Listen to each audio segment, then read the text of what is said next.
Good morning, good afternoon, and good evening to you, wherever and whenever you are joining us. Wait, Welcome whoa. to our latest edition of What Caught My Eye, or WCME Sports. As always, I'm your host, the coach Nick Vesci, joined by the boys Stephen Vesci What up? and the man Stephen Comlow. Hello. And a special guest joining us for tonight's show is disgruntled Alabama fan, Mr. Bobby Neal. Disgruntled Alabama fan, how are you? I've been better.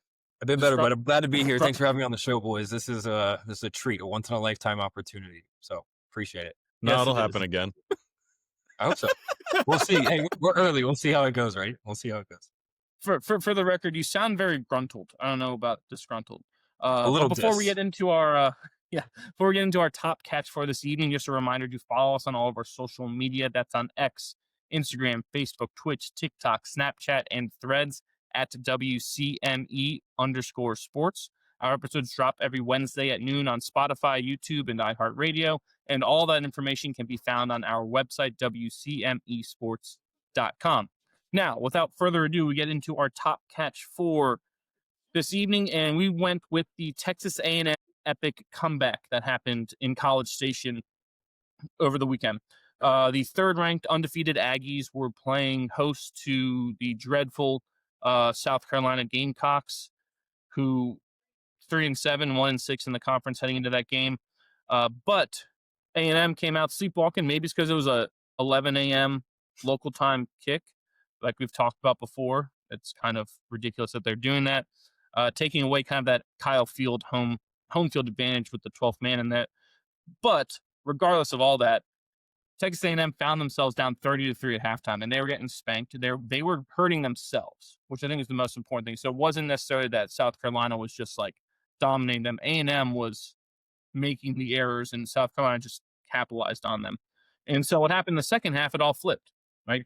A&M scores 4 straight touchdowns.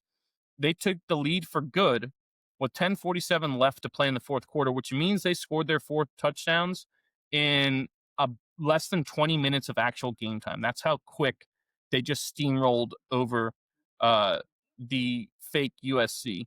It's the largest blown lead by an FBS team this season. The Gamecocks gave up, and that comeback win for Texas A&M is the largest comeback in program history. And maybe more important for the Aggies is I believe that win guarantees them a spot in the SEC championship game. Does it not? Seeing as they Disgruntled fan. because their next game is against, I believe, 1-10 Samford, not Stanford, Yes. Stanford, and from the FCS level, and then they play then Texas. A&M. So they're undefeated in FCC play. So the worst they can finish is 1 loss, which I think would still get them in. Yeah. I kind of zoned out there for a minute there, Nick. Sorry. I was reading about. Do they have? Well, there's multiple one-loss teams, so I don't Yes. know if Alabama is one of them. Georgia and Ole Georgia Miss. is one of them. Not anymore. Alabama used to be one of them. That's why I'm so. No, No, they no, are. one- in the SEC. Alabama still only has Oh, one loss SEC. in the SEC. Yeah. A&M. So if A&M were Ole to Miss. lose to Texas, it would be A&M, Georgia, Ole Miss, Alabama. Granted, none of those other teams lose as well. If none of those other teams lose, yes, which is possible. Because, Georgia, though, they don't play another SEC team because I believe they either have a bye or an FCS, and they play Georgia Tech, which is Correct. Georgia's done. non-conference. So Georgia's done Yeah. with their SEC play this year. Yes. But Yep. either way, that was kind of, I think, the almost more so than the Notre Dame victory, the Mike Elko era defining win there in College Station because of what it took. Yes, when you watch a team that's playing well the whole game, you're okay, it's a really good team. But you find out more about someone when there's adversity on the table, which Well, is it's the as same big of thing that- adversity as you could get. It's the same thing that happened with Indiana last week against Penn State. Some of those teams that underachieved, but still have a ton of talent, because we've talked about this, they can put a game together, right? Or a half together and stay with anybody and possibly beat anybody. So Indiana got pushed to the brink with Penn State. And then South Carolina does it to A&M. And, one of the big differences in that game is that South Carolina has a head coach named Shane Beamer, and Texas A&M's head coach is Mike Elko. very Correct. different coaches. One is good, Yes. one is not. So Yes. South Carolina has some of the freakiest athletes in the country. I mean, you saw Nick Harbor. That guy's 6'5", 245 and runs like a 4.3. And he scored that touchdown, I think put him up 30 or 28, 7-3 or something. And then they have Sellers and Dylan Stewart. Those three guys should be able to kind of carry you a bit if you use them properly and your surrounding cast is good enough. But for whatever reason, they stink. And 3-7 with that cast of characters is just horrendous. So A&M, those are some of those games that are just they're kind of almost like trap games. They're I guess like you're lose-lose, not. right?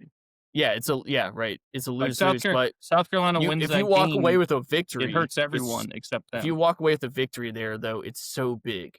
A&M Yes. getting that win is so big. Indiana getting the win last week was so big. Georgia Tech getting pushed to the brink by a Exactly, terrible by BC Boston team, College. who Yeah, actually BC did play Notre Dame really well for like 3/4 of that game and then just got demolished. But yes, no, those games, I don't necessarily would call them, because the trap game is when they're just you're looking dangerous. forward. Yeah, they're dangerous because, again, there's no it's a full lose-lose if you don't win that game. Yeah, Like, South Carolina no has one nothing to. benefits. South Everyone Carolina has hurts. nothing to lose either, right? This is the biggest Exactly. game on their schedule right now. Yes. I mean, I know That's they what I play mean, Clemson, but Who to cares play, if now the number 3 team in the country, this is your on the biggest road? game. All these guys are getting up for this moment, and they're talented enough to make it a game. Yeah. And again, if South Carolina were to win, all it does is hurt the SEC too. I know that Correct. we all know what the excuse would have been. Oh, well, this is such a talent-laden team, and they were preseason ranked this, and they'd be lauding Shane Beamer and the job he's done. But no, let's be real here. That team sucks. That team sucks. All right. So if you lose to them, it's not good. But at the same time, you know, it, like I said, it's a zero sum there where, like, if you don't blow them out, there's like an issue, right? But that team is also still playing for stuff that they need help with, right? Them losing hurts your conference as well because it makes it weaker. So at the end of the Georgia Tech BC game, right? BC winning that game demolishes the ACC, right? It kills them. It only helps Boston College, but at the same time, though, it hurts the ACC having a 1-in-10 Boston College team, right? So you're stuck in those games that are, essentially bad for the conference, but you have to play them, and now you're playing with pressure because it's, oh, we have to blow them out, and unfortunately, kind of what Signetti has noticed, those style points matter. So even though we look at that A&M win, and I feel like all of us are in agreement, that's a great win. The way they were Yes. able to respond to that should be marked as a great win. But when you consider the record of South Carolina, who they are, game was at A&M, right? You consider those things, it doesn't look as good, which is why Right. I mean, Signetti's figured out, Desmond Howard. let's make sure we blow out every single team we play, because they can't Desmond question Howard that. literally had exactly what you're saying. He said that on game day, but had the opposite take of, well, I think A&M should be ranked 2 or 1 because Indiana struggled at Penn State. And then A&M does that 2 hours later and struggles against South Carolina. So like these like they come away, a little bit different. Coming away with a victory is just so big. So Like let me ask you guys a it's not question just on trying this. to beat up somebody. On Shane Beamer. Are you? So if I'm hearing you guys correctly, are you giving the players of South Carolina credit for how they performed through the first half and maybe even the second half, maybe, but blaming the entirety of that loss on coaching at South Carolina? Because I almost feel like you can't give him, to be fair, and maybe we don't want to be fair to him. That's fine too. But can you give him credit for how they performed in the first half? Because they came out flying. Well, And then at the same token, alternatively, like how much credit or props do you give to A&M for coming back in the game? It sounds like we're all saying, yeah, they did a great job in the second half, but the first half, they still played that first half. That was still their same team, right? So they didn't play maybe to the standard they wanted to in the first half, but it's almost like you can't have it both ways. So I'm curious, like what are your take on that? my take is, as someone who's coached before, it's much harder to go from dreadful to start a game, corrected and be great at the end, than it is to come out hot and then lose focus and get Collapse. stopped. Yeah. It's much easier to do the collapse than it is to come back because there's so much that goes into that. So that's why I laud Elko and his coaching staff and his players for their ability to respond to that, because that's a learned skill. There's not a you can't quantify that really Yeah. in like a video game number system, but that is truly a learned skill. Like that's how you win, right? And that transfers over to life as well. But more about your question of Beamer and SC, I think really I'm not giving him any credit at all, because I feel like Stevie said, Whoa. the amount of talent that's there, that's what the first half was just because they have so much actual physical talent on their team that they have the ability to do that. I mean, they pushed Bama to the brink, right? Because just they have that talent, and the coaching, it comes with the fact that they couldn't close that game out. So not necessarily that there were decisions made in the second half that cost them, which, that's Yeah. what people point to. It's more of the Your processes that you culture of use in your your culture of your program. So things that organization. happened 3 months ago, right? Those things play into how that a team can collapse and fold, how a team with so much talent like South Carolina can go only 1-7 now in conference play, right? That's Yeah, what we and mean then by there are that. 3 wins, one of them is Virginia Tech, right? And Yeah, then what, like an FCS school probably? I'm sure. Someone. Let's see who they Sienna? got. Just I don't know. because South Carolina State, sorry. Oh, So Virginia Tech, South Carolina State, and Kentucky. which And is And then they play Coastal Carolina and Clemson to end their season. those should be wins. They need to be. any chance they lose They're the both Coastal. they're both at home too. Any chance they Yeah. lose the Coastal. Uh no, because UVA beat the hell out of Coastal, right? That was first game of the year, though. Yeah, I don't know. Let's see what the matchup predictor says. Coastal has 5.8% chance. So yeah, there's a chance. So you're saying there's a chance. Aspen, California. That was a good question, Neil. It's like you've done this before. Yeah, came prepared. SEC I country. didn't know where this was going to go, but I'm curious to take your take on it. I do think Shane Beamer kind of sucked in the second half. Maybe he sucked in the first half too, but the second half was just like there was question. I don't remember the calls off the top of my head, but it was just like stuff that other games I'm watching most Saturdays, like they don't make those mistakes. They don't make errors like that. And I can't point to any specific examples, but I pulled up Feinbaum. I don't know if we're allowed to quote other shows while we're on this show, but Who? Feinbaum says Shane Beamer right now, I hate to say it, just looks like a loser. There's no getting around it. I don't know how he scrapes that away. 8 weeks ago, people were concerned he might leave for Virginia Tech. That's no longer on the board. So, yeah, I think Stevie, do you write his tweets for him? Jesus. everyone's seeing this now. I don't like Feinbaum.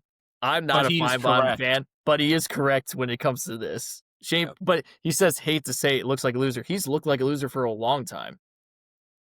I mean, he had a good year last year, but then he got clowned by Bielema in the bowl game, and that was the funniest shit, because it was like you're clearly watching someone get out coached, outclassed, outmanned by a professional. All the sense of the word man, outmanned. Yes. And it was and watching Shane Beamer throw a hissy fit like a 12-year-old girl Oh my god. on the sidelines, and Bielema is just laughing his ass off like, I got them. I got you. I got them. It's over. Yes. Like, this is the guy I'm coaching against. Yeah. It was like, this is the team people wanted in the playoff. Are you kidding me? Just like, why aren't we there? burying this We have guy. the same Good record. night. Well, no, so one of my, two biggest things, right? You throw that game away out of culture. Like, again, culture overarching your whole processes, but also part of that culture and process is how you conduct yourself on game day, which, as we know, is like what 5% like of what actually goes into a program game day. It is such a small percentage of all the stuff that goes on, but it is the largest 5-10% that happens, right? Those are the things that really matter most. It doesn't matter if you're undefeated in spring ball, right? But on game day, the way you carry yourself, your team feeds off of that. They're a reflection of you. They go by your lead. And when you are, to Stevie's point, doing those things, I think that's what Feinbaum is alluding to, of like looking like a loser, is those types of things where he's out there almost like a show, right? And I know everyone says, well, you got to be yourself. Well, if that's his himself, then maybe he's not cut out to be a leader of a program. Maybe he needs to be a DC, right? Or like some special team, like a coordinator of some sort, where you can be that guy, right? Where you can be nuts on the sun, but your head guy cannot be losing their mind. Like we've talked about Aaron Boone with this so much, right? You can't be like doing these things where Beamer looks like he's about to get thrown out of a game. Like every game looks like he's about to get thrown out. If he were a baseball That's manager, rich coming from Nick Pesci. That is rich. he'd been run from every game this year if he was a baseball manager. That is just that's good stuff, Coach. That is beautiful. Is now an appropriate time that we talk about summer league at Pop Falls or against Pop Falls, or is that not? It takes one to know one, Neil. It takes one to know Can one. we not go there with this segment? Correct. I have Nick has cred, right? I have myriad experiences. Yeah. Take it from me. Nick in this group, Nick is our Larry David. He's just always getting kicked out, thrown out, asked to Bob Mike leave. chair throw. Yeah. Yeah. You know what I mean? Parkview, another great example. Parkview. People don't storming like down the steps with a knee when- brace on, I'm pretty sure, after an ACL People don't tear. like when they're called out for being wrong. Are you saying William Neil's Oblas, wrong? the late great William Nope, I'm Oblas just- turns just- around. Patterson just- turns around. It was Just Patterson. saying, What about people it? don't like Maybe when they're that's- called out. Just You know saying. what? That reminds me of a famous quote I heard once in a great movie. Attitude reflects leadership. Captain. That's what Very you're good. saying, right? That is what I'm saying. Yes. Yeah. And boy, remind us again. Did Shane Beamer get the Virginia Tech job? He did not. He did not get that job. Who was Good hired? night. That went to James Franklin. Thank you. I Thank you. remember Shane there was a Beamer's time. out. I remember there Shane was a Beamer- time where we were positive and That was way more fun. good spirited and good natured.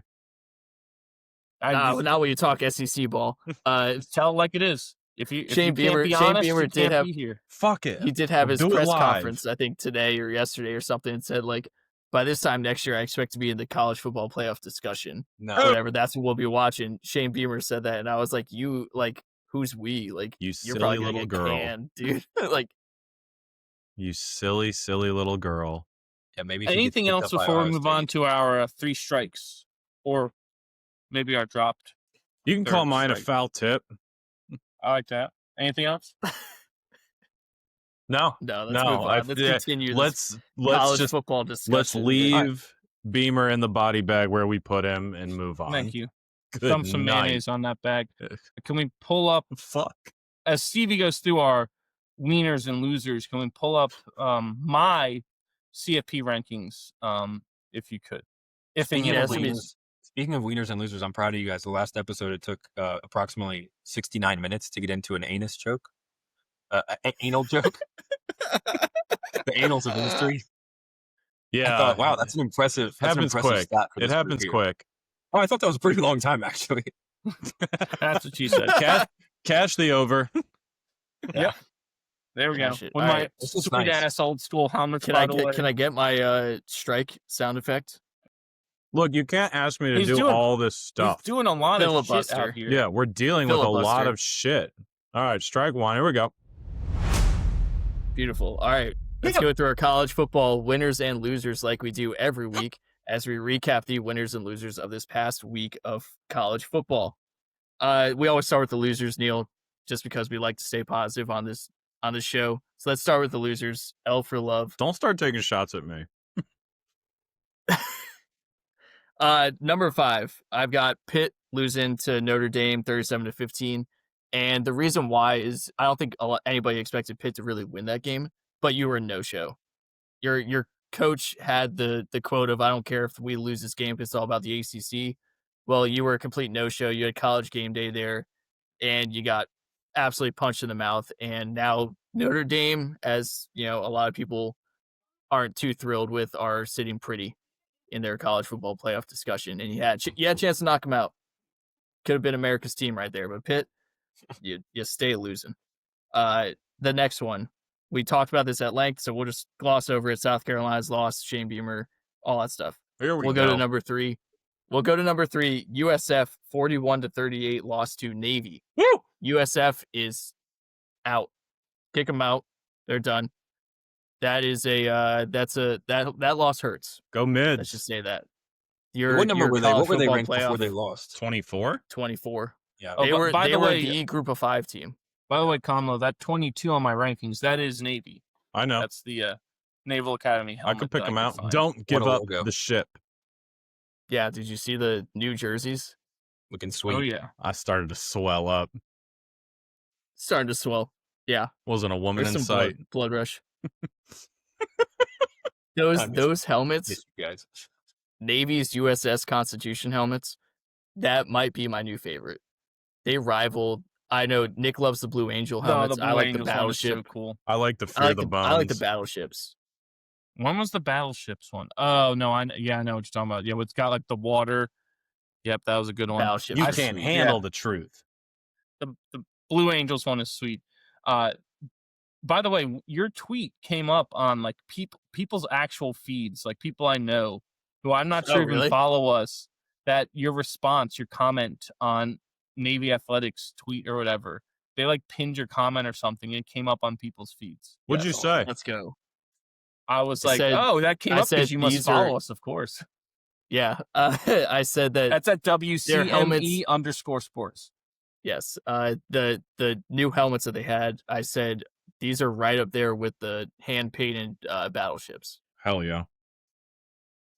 because Sorry. I really think that they're gorgeous. That's USF one of the, out. yeah, USF. You're gone. You're done. Our Take a hike. next Take a hike. done. Take a hike. The next one, Texas, 35-10 loss to Georgia. Again, you were no show against Georgia. That's your third loss. Very Should be difficult. done. Should be done, but But again, they're- for some reason we have to sweat this out. They should be done, even if they Yeah, beat because A&M. For some they'll beat reason. A&M. because they'll beat A&M, and then they'll be like, oh, but this Texas team is beating Oklahoma and Vanderbilt and A&M. Who cares that they, for the other 7 games Lost to or Florida. whatever, 9 games of the year, they look like garbage. Have They you lost seen to this Florida. quarterback though? His name's Arch Manning. Have you guys seen that? Who? The other Manning's kid, Cooper's last kid. name- Sorry, I'm not familiar with that term. I'm Yeah, I not don't know, familiar Manning, with that something, term. something or other. Yeah. And my number one loser is Louisville. Louisville 2019 lost to Clemson. That's another one of those dangerous games. Clemson Yep, it's a underachieved lose-lose. as a Yep. talented team, and you need to win that game to stay alive. And you are now out. You're not going to be. It's going to be very difficult to get to the ACC championship, and even if you do get there and win, you're probably not getting to the CFP because that's probably going to go to JMU or whoever wins the American. Come on, No. Teds. I do Come on, have Louisville. a funny note from that Louisville game. We went to a family reunion, Jordan's side of the family, and her cousins. So one set of her cousins is twin girls and an older sister, right? All 3 of their husbands, Twins, Basil. because one of their husbands went to Clemson. They chartered a private jet, skipped the family reunion, and went to the Louisville Clemson game. It God. just got shithoused. Needless to say, there were some people that were pissed. I mean, is there My anything else to reaction do if you charter a PJ? I feel like you're obligated at that point to My get my shit reaction housed. was, is there room for one more? Because I will gladly go to May this keep the beers meaningless cold. game. Yeah. Yes, but yep, they were on hand. My cousins-in-laws, Something like husbands, that. something like that. Between now and the next one, you guys should probably get a little closer, Nick. I know. I do have an anus joke if you want it, but it may be inappropriate. Well, we'll save it for after. We're the on to show. winners. All right, Wieners. let's go to the winners. How does that Wiener, transition wiener. work? Just for you, Neil. Wiener, wiener. All right. Wiener, wiener. Save yours for later. I've got some for later too. Got it. Off camera. Well, All right, number 5. Number By the 5 of my post. winners. I'm going Tulane, North Texas, JMU, all winners, all As you part can of that see, they're group right of up 5. there. Yep, exactly. So who do you have? JMU as your number 1 there, North Texas, Correct. Navy, Tulane, all in a row. Correct. So I do want to ask you guys this: who is your group of 5 leader right now? Is it? I know Nick has JMU. Neil, I would probably go JMU as well. Yep. North Texas and Tulane do have arguments, but I agree with you. I think JMU's the best team out of those. Who is North Texas like? Who do they think they are, and why are they getting so much popularity and credibility in the top at 23? They have one loss, and it's to USF, and it's in Texas. But what are their wins though? They've got a win against. They've smoked Washington State by Washington 40, State. That's the big one. That's right. 50. They smoked them by 50. Yeah, 59-10. Then they stomped Navy as well. Yes. So they have Washington State, Army, Navy. They beat Army by 7 in overtime. I'm not impressed. Army's like, come on, come on. Still dangerous, but yeah, Washington State and Navy victories are good. I thought they had one more that was like a decent win. Not really.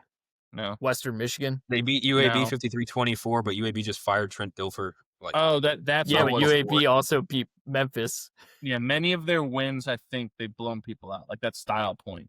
Yeah, so it's similar to JMU. Healthy margin in these. It's the USF loss. So like if you're comparing the resumes, JMU versus North Texas, like North Texas does have the quote unquote Power 4, even though Washington State's not technically a Power 4. They have that win while JMU has the loss to a Power 4. But they also play Washington State. Yeah, they do play Washington State. That's true. There will be a common opponent, so we'll see what happens there. Okay. But North Texas got the shit kicked out of them by USF. I watched that game and I was so disappointed. I thought that was going to be, we're going down to the wire. This is going to be a great game. And USF the Jimmies and Joes on USF were so much better than North Texas. It wasn't even close. And that's why I also think JMU is a better team. But we do get the common opponent in Washington State. JMU has to win that. By the way, JMU's helmets. Well, they don't have to. Well, do you think they have to? Yes. I guess you're right. They'll drop below because Tulane or North Texas, or yes, Navy. whoever would win the American would jump them. They have to win it. You how- have no margin of error. How do you compare a North Texas win at 59-10 in the third week of the season over Washington State versus end of regular season potential win for JMU over Washington State? Correct. Well, it's to survive in advance. That's the issue is that you can't compare it apples to apples. I think you just compare it as you have to win if they beat them or not. Because you're right, Washington State, very different team. They took because Ole Miss, they should beat Ole Miss and UVA. Yeah, they should have 2 road wins over top 25 teams. Actually, you're right. And think about the other teams they played. Again, they Washington State's played those teams and then played North Texas. They have a fairly, and they're going to play JMU. That's a pretty difficult schedule, right? Because they're going coast to coast as well to play all these games. Yeah, all of them are on the road. For them to be able to put those 2 games in a row against Ole Miss and UVA, Washington State is a decent team. They really are. Mm-hmm. So to me, even though at the end of the day, they'll say that game is nowhere as good as like some of these other victories that these other schools have. And I get that. But that victory is still very good, in my opinion, especially because North Texas stomped this team. And that team, like Stevie said, should have beat Ole Miss and they should have beat UVA. Yeah, they've gotten better every week. That like where they were at the start of the year is not where they are now. They've definitely gotten better. So JMU, that you have to win that game, right? Your margin of error is nothing when you're a group of 5. So you have to win that game, and that's your comparison is did you beat them, right? But JMU is rocking the Marvel helmets this weekend, right? Kamala, you saw those. For. Yes, I did. Those are sweet. Do you think they're going to go position by position with linemen wearing Hulk and QBs wearing Captain America, or do you think? I feel like they would have to have some sort of coordination, or they might just have, or they could just go as simple as like, these are the superheroes that are available, and you can pick one of these 5 or something like that. They're going to do that. It's probably that. I like the position. Yeah, that would be cool. If all the it's kind of like how Western Kentucky did these, right? Didn't Western Kentucky do it with their mascot, where they had your different position? Like it was, a running back, he's got the ball running. Oh, that's and your quarterback, he's throwing, and your lineman, he's in the stance. Like I'm pretty sure Western Kentucky did that, like individualized or with the positions. The Hilltopper mascot, I forget what his name is. It'd be wild But if yeah, the quarterback I think that'd was be the cool to only see one that. with like Nick Fury. That would be so cool. He's just the mastermind behind all of it. The path of the righteous man. You know, that was on his fake headstone in that's why I Captain said America 2. Yes. That's like the best. That might be the best Easter egg or whatever Yeah, I agree. thing I've ever seen in a movie. I like stood up and yelled at the TV. Someone was like, "What is wrong with you?" I was like, "Did you not just fucking see that?" No one cared. And I will. Infurious. Any more winners before we go into? Yeah, we've only gone through one winner. Well, then We haven't gone through hurry any of this them. up. Shit. UVA, your Who's are my next winners. 34-17 over Duke. They looked dominant against Duke. And by the way, UVA was the underdog in that game. Contrary to popular belief, if you just looked at rankings, UVA or Duke was favored by, I think, 4.5 going into that game. Ranking Chandler slave. Morris looked a lot better. The offensive line looked better. Jamori Taylor looked legit. Gotta get these guys healthy because Tech, of course, they got their coach. They got a little juice, right? Even though Franklin's not going to be coaching. And again, this is all they have to play for because they can't go to a bowl game. This is literally this is West Virginia Pitt 2007. Yeah, this is kind of what it is. You have a chance to do. Yep, you have a chance to do something Combo special. doesn't even know what you're talking about. Yes, no, that the Helsinki incident of 1914. Yeah, obviously. Let me paint you a picture here, Kamla. West Virginia was one win away from going to a national championship. Mm-hmm. All they had to do was beat a terrible Pitt team at home. But who didn't have at running back, Boyd? LaShawn McCoy. There you go. Yeah. LaShawn McCoy. So what happened was Pat White gets hurt in that game. All hell breaks loose. Pat McAfee misses 2 field goals, and Pitt wins that game 13-9, and West Virginia does not go to a national championship. That's tough. So UVA now, terrible Tech team at home, has a chance to go to the ACC championship, which can get them to the college football playoff. And here comes, your rival that is terrible. It's literally like almost the exact same situation. Yeah, it's tough. But your Who's are a winner this week. They needed it. And then my next one, Kamlo, this one's for you. Thank you. Naval Academy. Yes, sir. The Navy midshipmen. Huge win over USF. I don't think anybody thought they could do that. I know Navy is a good football team, but USF, we kind of thought like this is the best group of 5 team. They're really, really good. Navy with a big win, and Navy is still alive. Navy is very much alive for this college football playoff discussion. They've got a way to win the American. If they win the American and JMU slips up, they're in. By the way, the Army-Navy game, because it's after the conference championship, does not count towards the college football playoff discussion. Yeah, we talked about that a little bit last year because remember the insane scenario that was about to take place last year between Army and Navy where they were both undefeated and then they were going to play twice and you could have 2 11-1 teams to end the season. That game counts. It doesn't count towards the American Conference standings. It does not count towards the college football playoff discussion. So they've already said because everything. Yes, everything's going to be decided before. So they could be in a college football playoff and lose that game. Correct. And then you'd have every disgruntled Bama fan in the world screaming at their television that how the hell did you let these guys in and not us? The script writes itself. Yeah, that's correct. Good. The drama builds. The drama. My next winner, USC, the real USC. That's Southern California for you SEC fans. They win 26-21 over Iowa. We know Iowa's a very good team. They've 4 very close losses as a tough team to play. That's a very good win for USC. They are still alive. They have an opportunity now. They play Oregon. So this is your opportunity. Do I expect them to win? I don't. But it's your opportunity. I didn't expect Oklahoma to beat Alabama, and Oklahoma took over that one. So this is USC's opportunity to get back in the discussion. Mm. And then number 1 is Oklahoma. Sorry, Neil, I had to put that. Oklahoma is right in there now. Yeah. They're a top 10 team. They slipped right in because I don't think any of us really think they're that good, but they play great defense. And Neil, show me your perspective there, a disgruntled Alabama fan. Yeah, I mean, you want to get into it right now? I've got a little bit of a write-up on him, just in what I saw. Hold up. Did you just change your name on here to DBF? I did, because his name was so long it was blocking his handsome face, and I couldn't take it anymore. Thank you. Kamala, thank you. You know? Yeah. Yeah, let's get into it. This is our let me segue. check That was show my notes number here. 1 winner.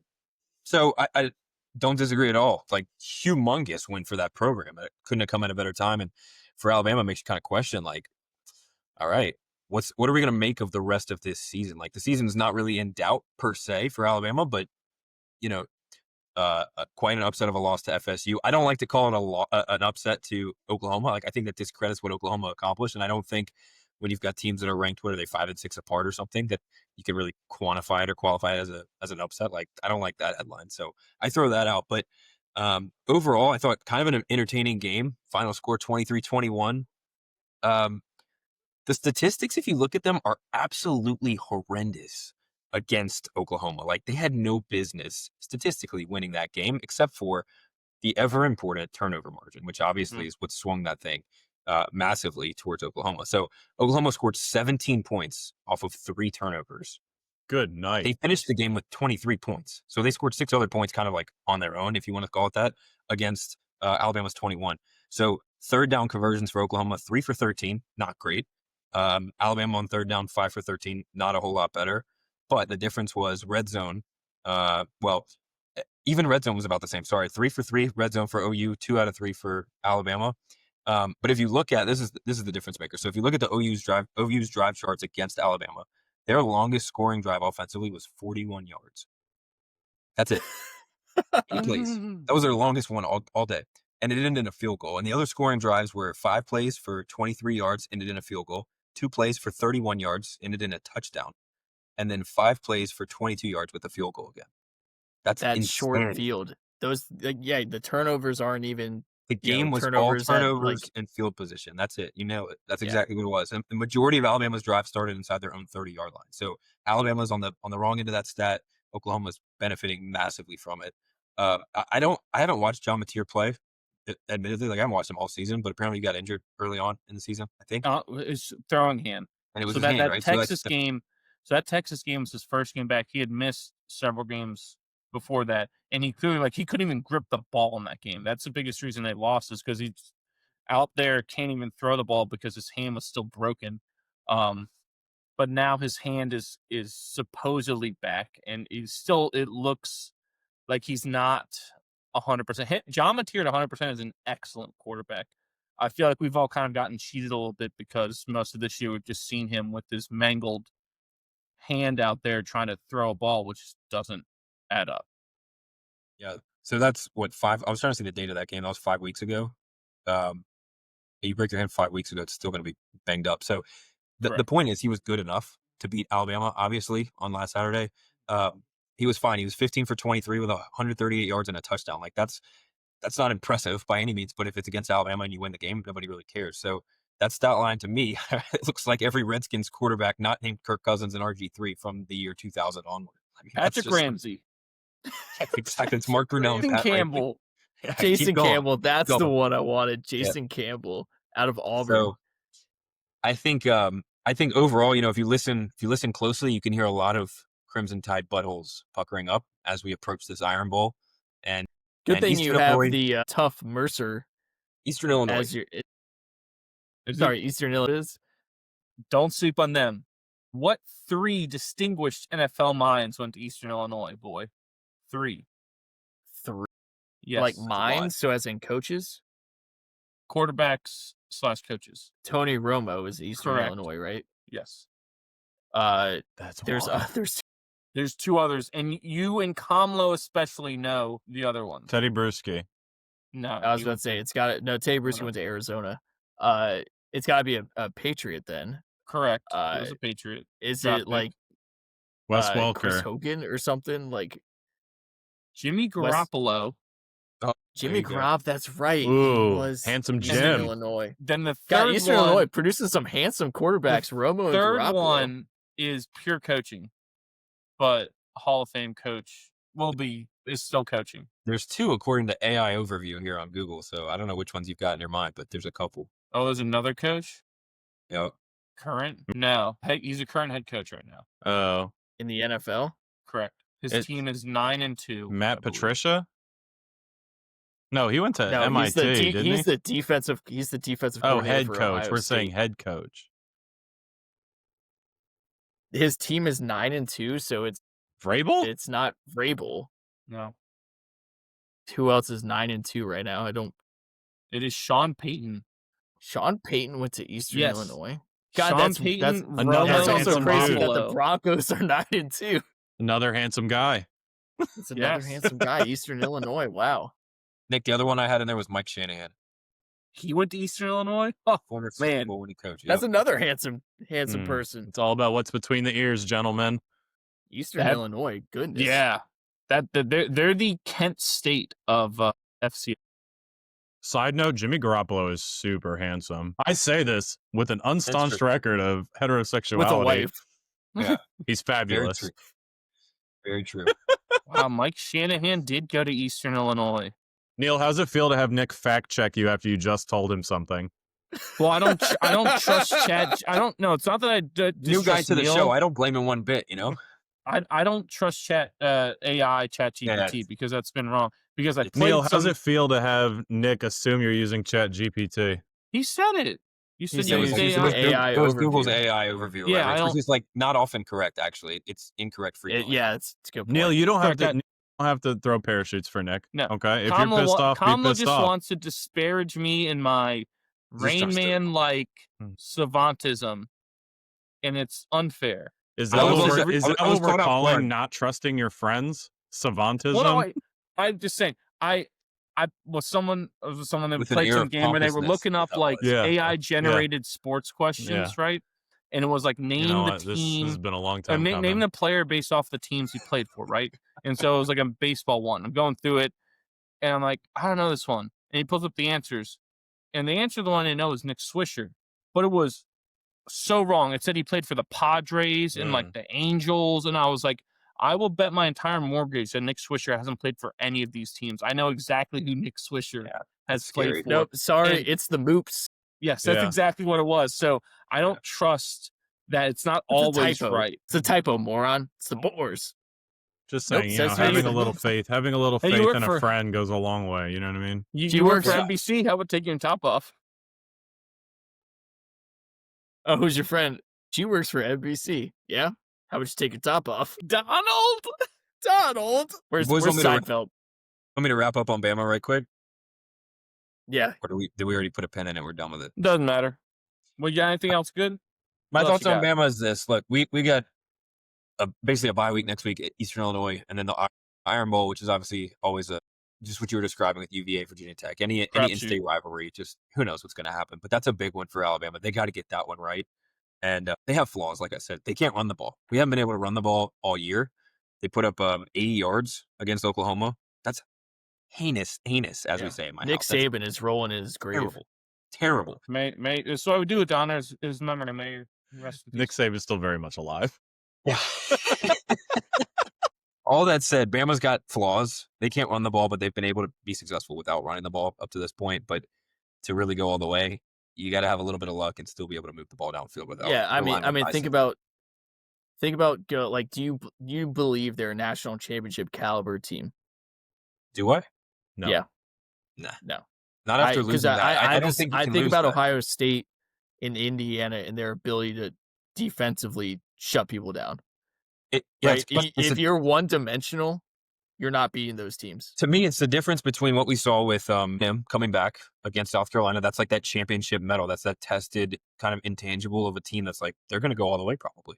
That's a team that could go all the way because they have that kind of character trait. Now, Alabama, I don't think has that same level of toughness. They showed it against Georgia, but I don't think that's the same Georgia team that they've been in the past. So I'd say there's question marks still there. And it's November. It's mid-November. The team's not going to improve all that much more the rest of the way. Like It's got also what you eerily got. similar to last year, right? They beat Georgia, and then they lost to Oklahoma. Was bad last year, and they lost to Oklahoma. He's got it's almost like a crutch against like Venables' defense or something. Like because I remember that Oklahoma game last year was just god awful. Brett Venables, quick poll real quick, former DC at Clemson from 2012 to 2021, earned a couple national titles, beat some really good Alabama offenses. 2017 with Jalen Hurts, Bo Scarborough, O.J. Howard. And then 2019 was Tua, Jerry Jeudy, Henry Ruggs, Devontae Smith, like some NFL stars there. So, yeah, Venables knows ball. Not surprised. Kalen DeBoer, fun fact, first loss at home. Bryant Denny for Kalen DeBoer since joining Alabama. Kind of a wild stat there. Fire him. It's terrible.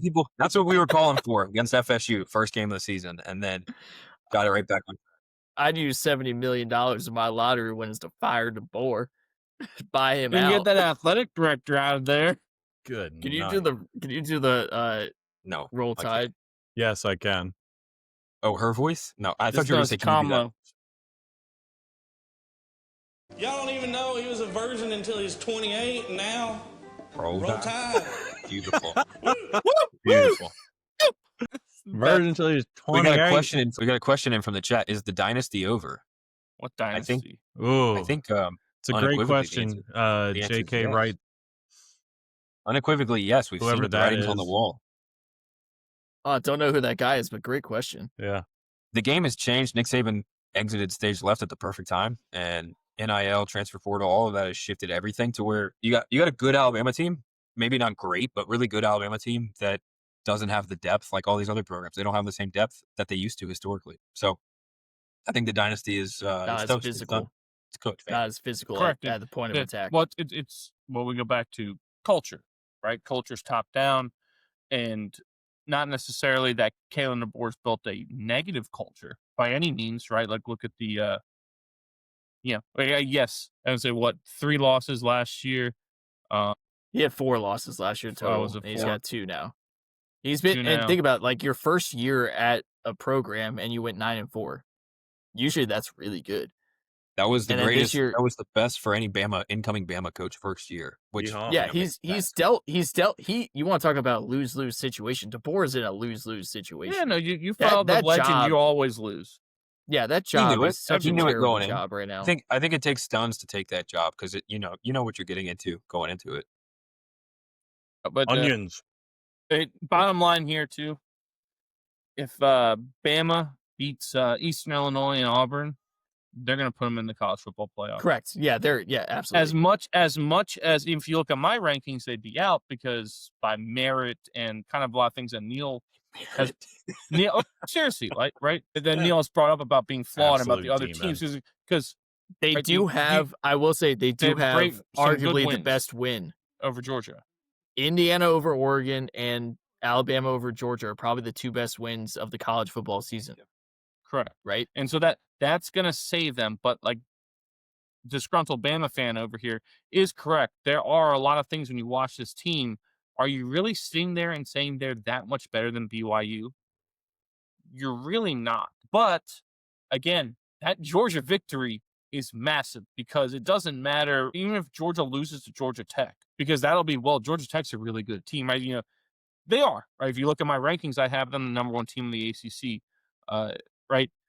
So those wins that Bama accrued in that hot stretch that they had will ultimately carry them as long as they beat Auburn. If they lose to Auburn, again, they'll make that case that they should be in because of those wins, but no, they have to be out at that point. Yeah. There's obviously a lot of other teams can lose this year.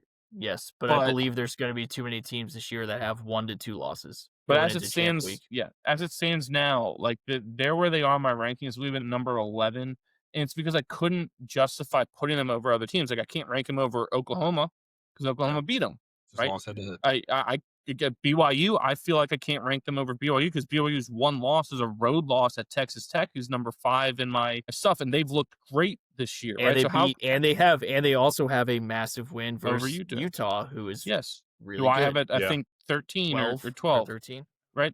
Yep. So you go through it and was like, how can I rank them ahead of Notre Dame? Notre Dame's got the same losses, but theirs are first 2 games of the year by combined 4 points versus the number 3 team, and I have Miami, I think 14, 15, right? I don't know where they are in the current CFP rankings, right? So it's how could I rank Bama ahead of these schools unless I'm just saying flat out that I'm biased for them and I'm just going to throw them at number 5 and make them move down 1 spot, say, oh, it's such, that type of brand yourself the AP poll. I think the AP poll people do that. They don't even watch the games, I'm pretty sure. So, no, they don't. There are people, a couple people admitted to it. They're like, oh, I don't watch these. Like, take their vote away. So can we get a vote? What if we got a vote? Oh, God, it'd be great. WCME. No. It would be a nightmare because we'd be on the phone with each other drunk at like 2 a.m. on Saturday night, arguing about. Are you watching Washington right now? Whether Michigan should be ranked at number 19 or number 20. If we got a vote, how can you put them out there? We would have to be in like a war room together and just have like string theory. We would kill each other. It'd be great. It would be great. Make I'm our down ancestors proud. Maybe it takes time away from I have to spend with my family. It'd be awesome. Jesus Christ. Next strike, Comlo. Go. You gotta give me you can't say that and then expect me to just be ready. Here we go. That's 2. Oh, foul tip. Yeah. Okay. Yeah. Foul tip. Got a piece. All right. So I figured we're going to be talking a lot of football tonight. So I just want to mix it up, offer something for everybody. And if you're a non-football fan and you made it 52 minutes into this, right on. Hopefully this waters your plan a little bit. I want to talk about Laurie. I want to talk about Laurie Cantor. And for those of you that don't know, Laurie Cantor was a former member of the Live Golf League. Majestics. Cleeks, I thought. Live. At one point, he was on the Majestics. Maybe he got booted. I think in 2022 when he joined, he was on the Cleeks. But yeah, so he joined Live Golf in 2022, and then, as we all know, participants of Live Golf, whether they are former card holders, current card holders on the PGA Tour, whatever, automatically receive a 12-month suspension from the PGA Tour for participating in a non-sanctioned tournament. Yeah, right. So Laurie Cantor goes on to play. He plays 2022, plays 2023. I believe he gets relegated to like alternate status in Live Golf.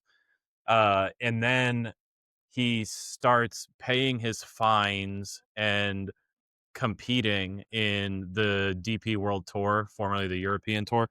And then after being separated from Live Golf for a while, I think it was a full year, actually. It was a full year in February of this year. Starts playing in DP World Tour events regularly. And this dude takes off. He takes off running and starts climbing the leaderboard.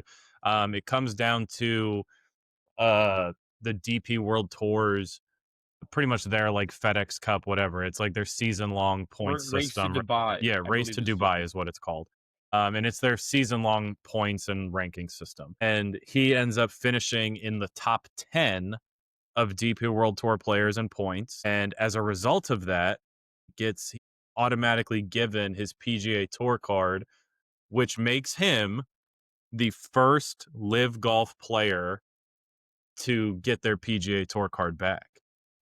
Interesting. I think this is a huge deal because I'm sure all golf fans, and us included, because we talk about this. We've talked about Live Golf and we've talked about PGA Tour, and all the golf pundits try to find a way to somewhat unbiasedly balance talking about the two tournaments without illegitimizing one of them or calling one of them the lesser tour or whatever, right? People try to be journalists about it, but not all of them. Ask Brando. No, Chambly. Absolutely not all of them. I would never claim all of them try this. Yeah, that fucking shyster. But so I think this is a big deal because in the last year of PGA Tour and Live Golf coexisting, the phrase reunification has come up, and we've seen Tiger try to ambassador talks. We've seen Rory go in and out. We've seen President Trump get involved. We've seen a lot of people try to bridge this gap with Jay Monahan and the PIF, trying to find some way that these two can not just coexist, but be together under one roof that is more specific than just we're golfers, right? And I think having somebody who was a non PGA member when he joined Live, play Live, and then go on to play in what golf traditionalists would view as a more cloutful tournament in League in DP World Tour. It's like playing in the Corn Ferry. Nippon Professional. No, that's like playing in the Japanese League for baseball. That's a step up from Corn Ferry. Yeah, that's fair. The same way that the NPB is a step up from minor leagues. It really is. Those dudes are sick over there in the Japanese League for baseball. Same way that those guys on the European Tour are sick, but they're not all of them are quite at the PGA Tour level. Correct. And so I think to have somebody who joined Live, made his bag, then did his pound of flesh or whatever, his penance. Yeah, did his penance and went and competed in the DP World Tour and earned his way back to the PGA Tour. While I'm not going to sit here and pretend like he's the chosen one, right? He's our Luke Skywalker that's going to bring balance to all of this, whatever, because he's not. Most people haven't heard of Laurie Cantor. But I do think this is a big step in the right direction, because I think had this come up, I think a year or 2 years ago, I'm sure the PGA Tour probably would have tried to find a way to block this from happening. I agree with that. Because that was just the state of things. And I think this is a big step in the right direction. I think it deserves a shout out. And in the chaotic week of sports that we've had, from NFL, college, Alex Ovechkin lighting it up and getting on a heater, all these big sports moments that are going on right now, this stuck out the most to me. I think this is a really big deal, and I'm excited to see what this young professional can do on the PGA Tour, because he's proved himself to be able to excel. Right? I mean, to finish top 10 in the DP World Tour is not an easy thing to do. Well, I believe Laurie Cantor competed in PGA Tour events before. If I'm incorrect, I think it was either under amateur status at like some like invitationals or something, or it was a sponsorship exemption. He has never been a PGA Tour card holder. Okay. Well, I know he's competed in majors, I believe, because that's why I knew that the name, because he is from Great Britain. Yes. But Kamala, I like that. That is a good piece, good perspective there. Good op-ed. Yeah, thanks, bro. Thank you. So here comes pitch 3. Strike 2. Okay. Yep. That's 2. Well, actually, that would be the foul tip, right? That'd be the foul tip. Yeah, I guess it would be. Yeah. just the tip, just to see how it feels. We're all burnt out on baseball. Thank you. I'm going to go with the Norwegian men's national soccer team, or football team. They qualified for their first World Cup since 1998. So that's 27 years. After they posted 4-1 wins over Estonia and Italy in back-to-back games last week. 4-1, both games. In each game, the Viking himself, Erling Haaland, had 2 goals, right? Because he's just a monster. His 2 goals against Italy came in 2 consecutive minutes. He scored in the 78th and the 79th minute. How is that possible? I don't know. Only this dude. He is the Zlatan of this generation. He truly is. Whoa. The Zlatan of this generation. Just Zlatan. The biggest, strongest dude out there. He's just out there to score goals. Is he headbutting people? That's Zidane. That was, sorry. Wrong douchebag. One's French, one's Swedish. You're all sweet. You're all Swedish, no Finnish over there. Finish. But I'm not talking about the country. Holland finished with 16 total goals during the group stage of qualifying out of UEFA, and that's tied with Robert Lewandowski from Poland for the most goals scored in a qualifying group stage for them, which is just incredible. I remember when Dowski went on. Yeah, Norway is. We talked about what Texas Tech last week being the team that no one wants to play in that playoff. That's what Norway is this World Cup, right? If the groups pop up and whatever Spain has Norway in their group, they're all slapping their foreheads like, "You gotta be kidding me, these guys!" They'll because end up Norway, being in a as long group as they of have death. Holland and they have a couple other studs on their team, by the way. Mm-hmm. But as long as they've got him out there, they can beat anyone. It's like Lewandowski with Poland. Yes. Except I feel like Holland has more supporting cast around him than Lewandowski had. A little bit of Mo Salah in Egypt. with Egypt. Forlan in Paraguay or Uruguay. Yeah, but Uruguay has that. They are a tough-minded defensive culture team. So having a goal scorer is massive for them because they're like Finland in hockey. Finland goes out there and they got some beasts out there hockey-wise. Guys who are captains like Alexander Barkov, right? Yep. They'll play physical. They'll play tough. They don't have the firepower to stay with you. That's what Forlan was for Uruguay. You throw that firepower out there, he goes. Holland is, like I said, Zlatan is my best comparison because it is kind of like that. Like Zlatan, you can't stop him. He's a big Swedish goon. He's going to score. So no one in this next World Cup wants to play Norway, but you're gonna have to because they just qualified for the first time in almost 30 years. So I like that one. Cool. Let's go with the bonus one before we get to Neil's. Norfolk State one. I wanted to bring this up just for the boy because he wore a sweatshirt. He took the time to wear it, right? It's a sweet sweatshirt, by the way. It is very good with the hockey sweatshirt. Yeah, beautiful. Pretty sweet one. The West Virginia Mountaineers women's basketball team, they beat number 15 Duke last week at the Greenbrier tip-off in White Sulphur Springs. Beautiful. Sounds like it smells horrible there. It looks like it's beautiful. Well, yeah. There's some bunker there, like a legend bunker, right, for the president. Smells or like something eggs. like that.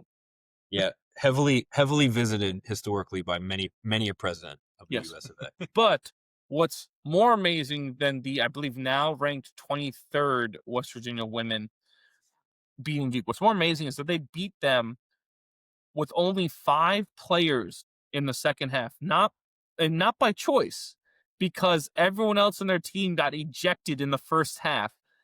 So at the end of the first half, Duke's player blocks the buzzer-beating shot by West Virginia's player and then sits there and taunts her and yells in her face.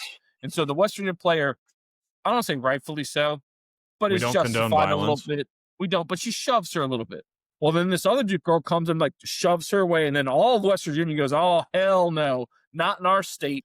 And they come in oh my God, a little kerfuffle breaks out.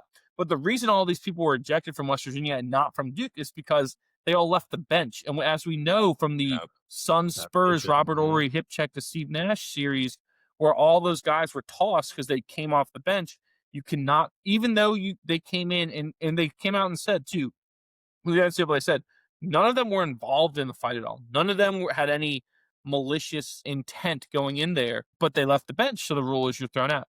So there was one starter left for West Virginia. We discouraged Donnie Brooks. With these other 5 players, one girl from France, I believe it was from France, had played 2 total minutes the entire year, finished with 16 points in the second half. Again, this is against number 15 Duke. Carol Lawson, head coach at Duke, is, I believe, going to be our women's national team coach, right? There's no slouches over there. Should be Kellogg. Get Kellogg on the staff. Yes, your ass.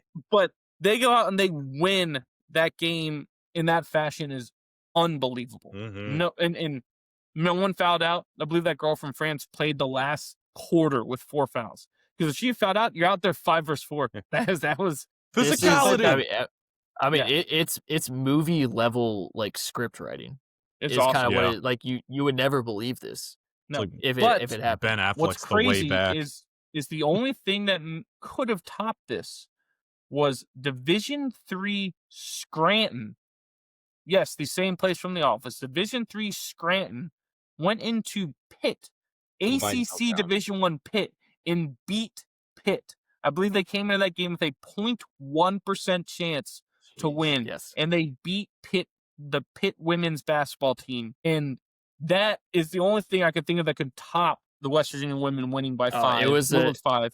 And the best thing about they had to just shoot lights out. I mean, I would love to see the stats on that. They outscored them 23 to 10 in the fourth quarter.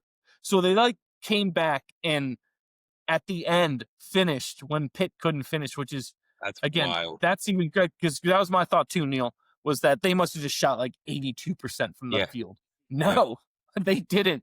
The score was like 67 to like 62. They just straight up beat them. Division 3. Because what people don't know too, unless things have changed, Division 3 does not offer athletic scholarships anywhere across the country. The only scholarship you can get is academic. So these are basically schmucks like us out there against scholarship athletes. Beating them. Beating them. That's a wild comparison. I don't think we would stand a chance. But that's the point. Disagree. That's the point, though. We wouldn't stand a chance. Pick up game in Asheville. That's what it is, right? Go get some. I put Neil on skates. Scranton women pulled this upset off, and maybe the best part about it is that this game counts against Pitt's record. They're not 2-2, but the game for Scranton is listed as an exhibition, so this game does not go on their record at all. Unreal. This is pure. Just I can tell this story when I'm 50, 60, 70 years old that start the letter campaign into Pitt and beat their ass. Start the letter campaign. Awesome. It was a tough week for Pitt and a great week for West Virginia. West Virginia, lest we forget, beat Pitt in the backyard brawl in men's last Thursday. Beat the shit out of them, by the way. Yes, they did. And then picked up a 5-star point guard, the highest recruit in West Virginia basketball history, on Sunday. No. Then Pitt loses them to Scranton. Pitt loses the game to Notre Dame, which was college game day.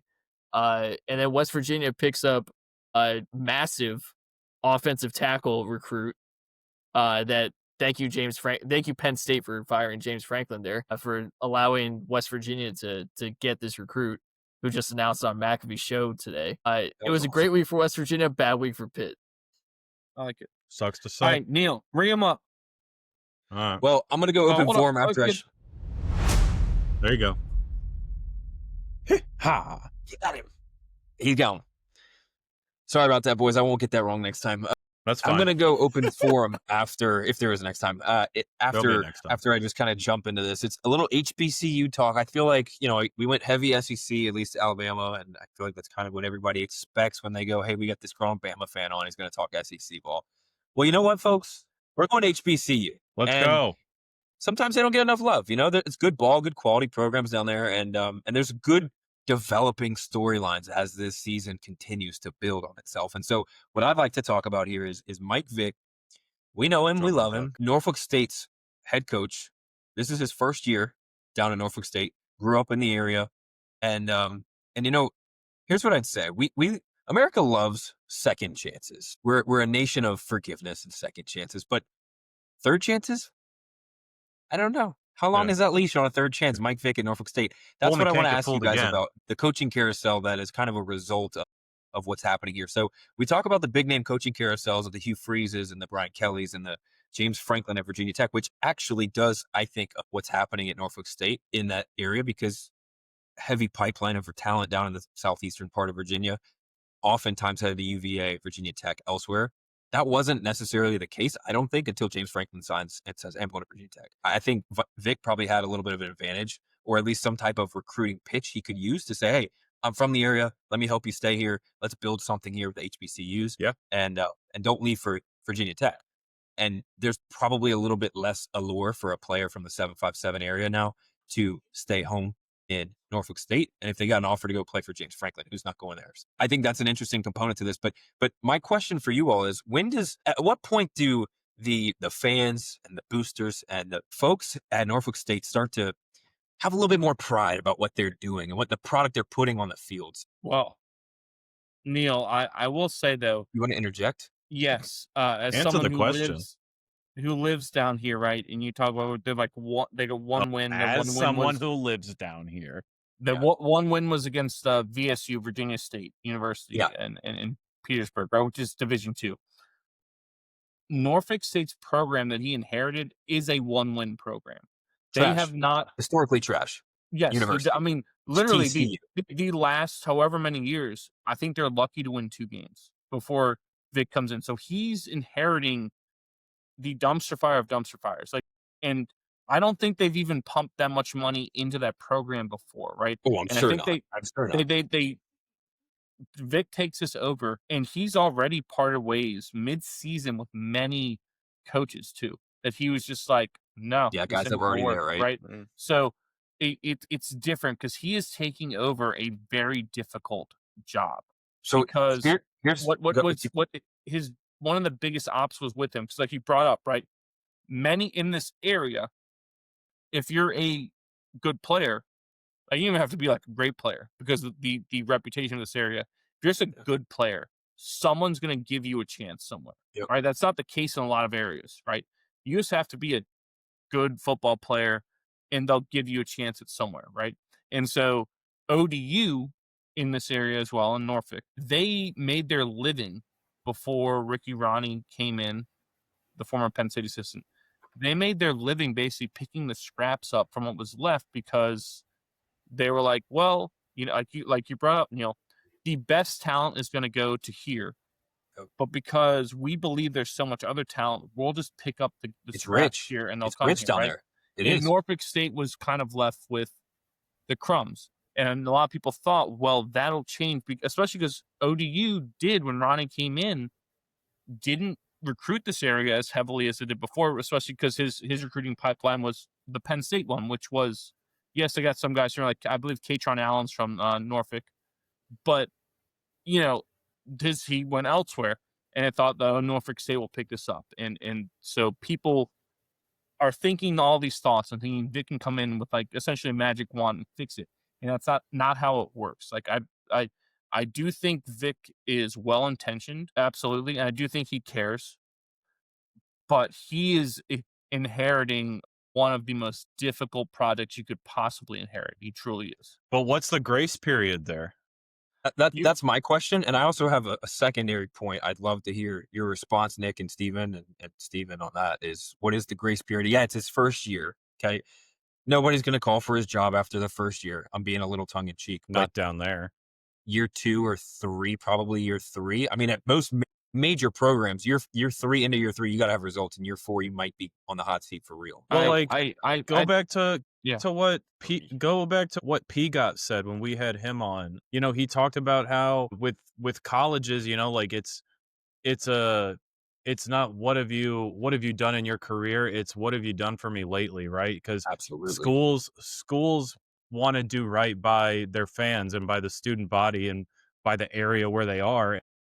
If you're not producing, regardless of what you inherit, right? Obviously, there's a grace period, right? It's not like they're going to give him the Gerard Mayo treatment and boot him after a year, but there's going to be a small grace period. And if they don't have their expectations, kind of like what you see, like not unlike what you see in like a video game, right? When you pick up like the manage a franchise or manage a dynasty, right? You have goals as the manager or the coach of that franchise. If you're not meeting those goals, then we just got to get you out. I think year 3 makes the most sense. Well, see, I agree. They've also played competitively here in a few of these games. They've lost the last 3 games have been lost by 1 score. Yeah. They've got a close one against Howard, I think, is the next game for them. And I think they'll probably lose it. It's a close one. It's the last game of the season. They're going to end up with one win on the season. That's a pretty crappy first year, especially if it looks like all the other years combined. It's like, well, what have you done? But Nick Vesci says you got to get your guys in there. You got to get your coaches in the program. You got to start recruiting. Did just get a lot harder though with Franklin getting hired. Absolutely, recruiting got harder. But here's the other thing I'd say, Nick, to your earlier point. There's another former Philadelphia Eagle who is also coaching at another HBCU, Delaware State, Deshaun Jackson, and he picked up a team that was gutter trash last year. The year before, they finished 0-5 in the Mid-Eastern Athletic. They went 1-11 overall. And this year, they're out to a flaming hot start, and they're going to finish at the top of the division. They're let me see, where are they right here? I had them up, and I've just moved them. Delaware State's 4-0 in the conference, 8-3 overall, and they put together 5 wins. So it's also his first year. So his team last year, not his team, but the team he inherited last year was terrible, and he brought him from the cellar basically up to where they are today, leading the league. To that point, though, I would say that he would have an easier time recruiting than Michael Vick just because of reputation. Yes, Michael Vick is a local legend and a Virginia product, but more recently, obviously, like you have the criminal history. Yeah, but I would say recruiting wise, do recruits care about criminal history? Recruiting wise, parents is a hard might. thing. Is a hard thing in NIL, right? It's a hard thing because of the fact that if I can find a diamond in the rough to come to Norfolk State, he'll be gone next year. Yeah. Right. He'll Right. treat So it like you're- a JUCO, and he'll Yeah, use that- it to but- get he'll use it to get reps and add to his Yes. highlight reel and go somewhere and get paid. Yes, but the other thing I was going to say though about Mike Vick, regardless of what their success has, right? Again, he takes over a dumpster fire program. Yep. They're still, I like gutter trash. and it's a nice word too, It's all the same. compound word. They're still, as a program, going to compound generate more fan buzz and Absolutely. support Yep. and revenue than they ever have. So even if he wins one game this year and then next year wins 3 games and the year after that wins 4, right? Yeah. They're still going to that's a huge boost in their wins. For sure. But heck, even if he just wins one game next year, it's still a bigger attraction for the fans, for the boosters, for the school. It makes more money for them to have him there. Yeah, it reminds Really, me no of the matter Jackson what their State. record is. It reminds me of Deion Sanders when he went to the school in Mississippi. Jackson State. Jackson State. Yeah, that's what I thought. And I said it. I'm like, I don't think that's right. I was thinking Jacksonville State, but Jackson State, and the same exact situation in my mind. You get the attraction of the flashy former NFL guy, knows how to recruit players, hopefully, and can put some wins on the board, knows the game of football. And then, he bounces and goes to Colorado. So, But anyways, does Deion, Michael Vick though, know how had to recruit? success. Deion, 10 wins, I think he got them to.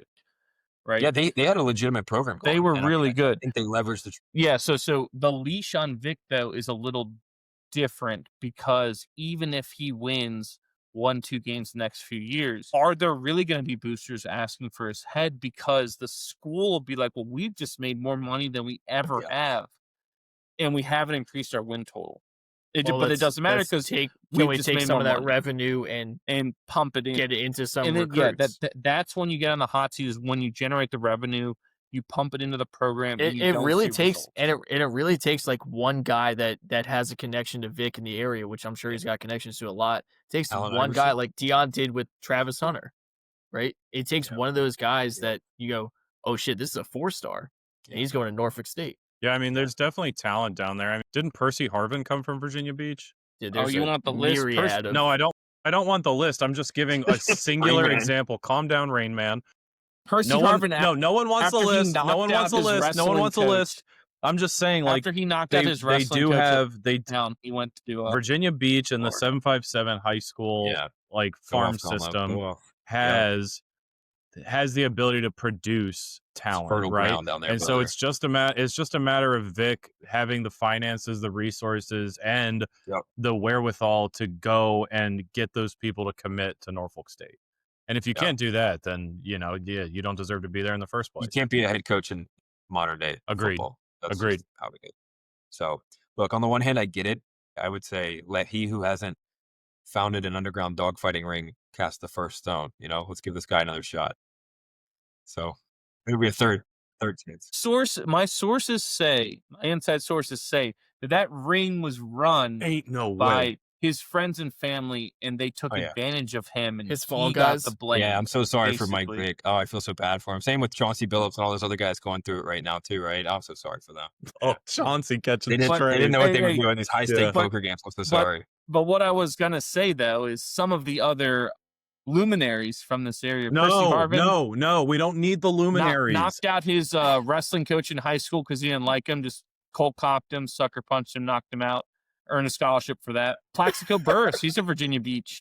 Plaxico accidentally Burris. shot himself. Oh Yes. my gosh. So many Right. brain cells he shot himself in the leg. Oh yeah. Again, the luminaries This is just so go on mean. and on. Here, former Virginia Tech great Yeah. Chris Clark Focus on what happens kicked inside off the lines the of competition. basketball Huh? team. Yeah. So just for shits and gigs, right? Just Sure. again, Hey, luminaries. I've got a fun one for this day in sports. Is that okay if we go there real quick? Yeah, do it. This day in sports history, it's not that fun, I guess. 11/18/1985, a young man named Joe Theismann broke his leg after being hit by Lawrence Taylor of the New York Giants. The injury ended Theismann's 12-year NFL career. So don't watch the grainy footage unless you haven't Was seen it it Alex Smith's injury on the exact same day, Yeah, just years later? that's Yeah. exactly So right. like the same yard line. Have you guys seen the graphic? Have you guys seen the graphic of all the injuries that have taken place on that end of the Washington Commanders field? They have like arrows that point to all the specific spots. It's a fucking graveyard, bro. Ugh. Oh my God, it's so RG3's sad. was right there. RG3. You know what I hate about that? Jaden Daniels. It takes away from my theory that turf is so bad because that's not a turf field. But I feel like playing on turf is it's this undercover, like nobody's allowed to talk about it. The players complain about it, but then you see like professional studies that are published and it's like, it's not, maybe not that bad. I'd imagine grass would be a lot better in a stadium that would upkeep it. Where they took care of the grass. Where they took care of the stadium in general and didn't have raw sewage dumping on their fans that pay their hard-earned money. Well, there are two normally have to pay extra. Like you go to Eastern Europe, Bosnia, Romania, you got to pay extra. Usually buy that off someone's Patreon. Yeah. By the way, Joe Theismann, his name is actually pronounced Theismann. At Notre Dame, he changed it because it rhymed with Heisman, because that was the campaign was Theismann for Heisman. That's awesome. And he just stuck with it. He's like Kelly. He's like Kelly Kapoor with Charles Minor. Yes, Charles, you wanted me. Yes, somewhat political of them. I'm aware of the effect I have on women. Also, while we're on the topic, or past the topic, Norfolk State, shout out to Quan Stinger, former LCHS great. Quan Stinger, Norfolk State, Spartan. All right, now we can move on. Nice. Yeah. Moving on to our favorite segment, which is brought to you as always by One Legacy Title and Escrow in Jacksonville, Florida. Follow them on Instagram at One Legacy Florida and visit them at onelegacyflorida.com to see how they can help you with your next house closing. One Legacy Title and Escrow, because your legacy matters.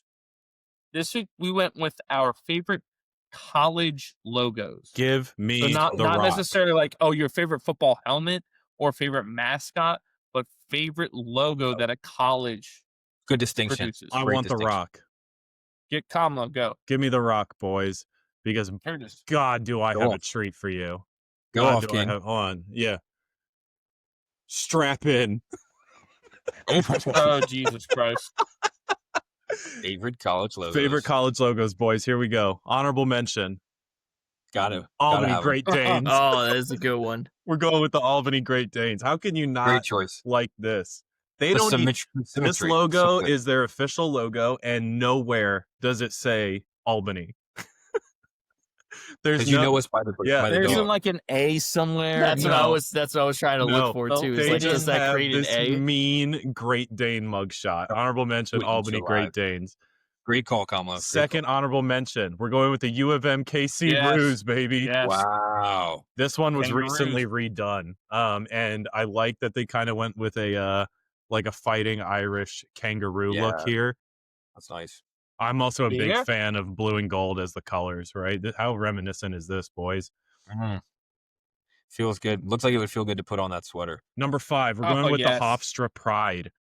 Yes. I went with this one, and because a great logo. While the Lions. This one stuck out to me for a very different reason, because as Stevie, you would know, because you have like the Mountaineers and you have the Mountainettes or whatever, right? I feel like a lot of schools go like Lady Mountaineers. Yeah, that's it. Whatever. Yeah. Everyone has their own. Everyone had their own Mountaineerettes, mini mountains, whatever. Everyone has, I feel like, their own like lady specific logo. This one, super inclusive, no need to switch it up. You have the male lion, you have the female lion. This is the Pride. We're all together under one logo. I really enjoy this logo. That's a great use of the negative space. Boy, which former Jets great receiver is the Pride of Hofstra? Marvin Harrison. Wayne Corbett. Correct. Nice. Good pull, Stevie. What up? Cool kid. Mark that clip. Mm-hmm. Mark that one down. Delete my stuff out. Number 4. We're going with the Binghamton Bearcats. Yes, great call, dude. Great call. Look how such a good logo. So this logo was updated last year. And as far as I could tell, the logo they were using prior was the exact same fucking logo. That's so badass.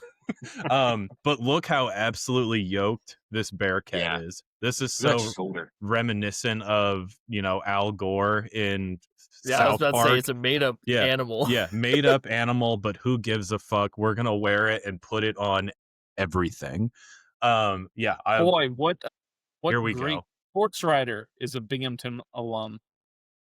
What great sports writer? Is it like Tony Kornheiser? Can you just correct? Tony Kornheiser is the correct answer.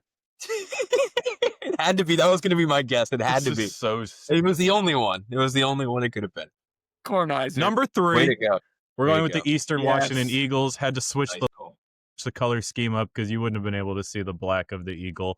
But this one, because we've talked about it on the show before, and I will continue to talk about it till I'm blue in the face. I love it when they hide stuff in the logo. If you're blind and you can't tell, this is an Eastern Washington University Eagle. Right? So I just think this is classy. It's understated. It's very tribal. All in. Yeah. Good for you, Eastern Washington Eagles. You have a great logo. Cooper Cup. Number 2. Thank you, Steve. Way to get ahead of that. Number Nick was going to say it. Number 2, we're going with my sister's alma mater. Yes. We're going with the Seton Hall Pirates. I just think this logo is so classy. It's so classy. It's understated. The pirate looks very debonair, and it's on top of the fact that this is also considered a private Catholic school. And they are pirates. Yeah. See that door mark pirate? You think there's a pirate back there? Yeah. I mean, look, it's see a door mark. The bandana. Private. This is great. I love the Seton Hall Pirates logo. This one was the first thing that jumped to my mind when we agreed to do this was the Seton Hall Pirates. And then finally at number 1, we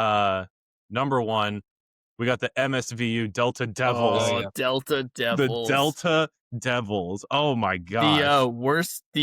The worst team in Ken Palm basketball right now. I actually looked it up. Did you really? I don't know how many teams it is. It's like 350. There's like 350 Division I basketball teams. They're the worst one. This looks like, according to Ken Palm, this logo looks like it's super old and super retro, and it looks like a logo you would throw on your create a team in NHL, especially considering it's like the old school Devils colors.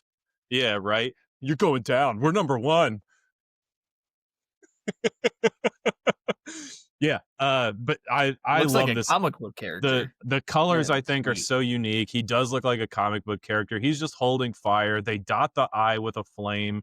I think this logo is so badass. It is so badass. MSVU Delta Devils in the one Valley hole. State. Yeah. By the way, I'll hang up and listen. All of these photos, by the way, are courtesy of sportslogos.net. Thank you, sportslogos.net, for letting me use these pictures. You're here. Boy, who was that who went to Mississippi Valley State?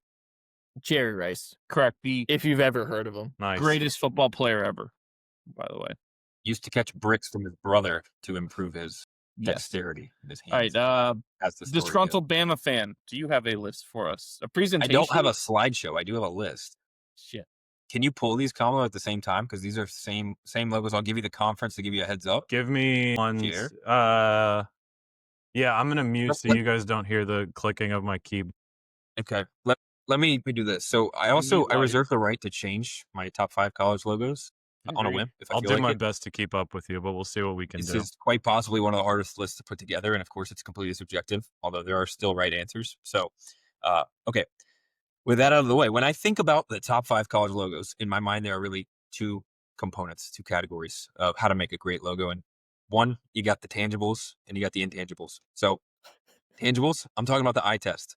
I'm talking about, does the logo pass the eye test? What can I determine with the naked eye? So the actual design of the logo, the color scheme, that sort of thing. And then when I think about this, and this is where people get it wrong. Okay. This is often overlooked, undervalued part of it comes down to the aesthetics. So it's this intangible component. Bring it all together for me.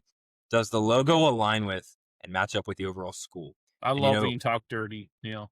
The geographical footprint is what I'm talking about here for the most part. Does the logo line up with the geographical footprint? Does it make sense? And that doesn't always mean dollars to me. Money talks, yeah, but larger schools with bigger marketing budgets not given preferential treatment on this list. Larger schools Doesn't matter. In fact, there's actually no SEC bias here, believe it or not. I did not intend, at least, to include a single SEC school. So let's do some honorable mentions first. And actually, we're going to start with some dishonorable mentions. So worst of the worst. Didn't see that coming. Little curveball for you. Out of the Horizon League, if you can pull this one, Comlo. Horizon League. This isn't even worth pulling because it's dishonorable, so just don't even dishonor all of us. The Youngstown State Penguins. Oh, it's so awesome. What? That's awesome. Many people- The scarf? I knew you were going to hate it. I knew you were going to hate it. Kick him out. Kick him out of the Many league, people Doug. are calling it the BYU of the East based on the logo.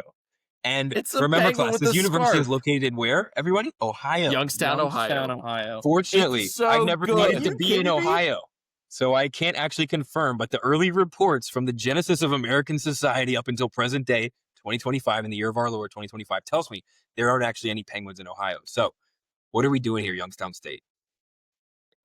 It's awesome. There are no Off-centered Penguins Y? in Pittsburgh, but no one shits on them.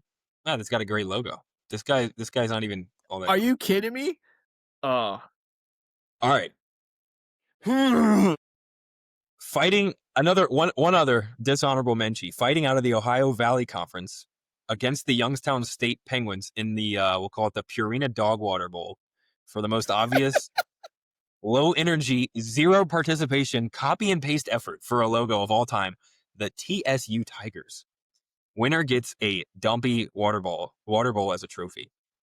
They just completely ripped the LSU logo, mascot, and even the acronym for the big bolded block letters.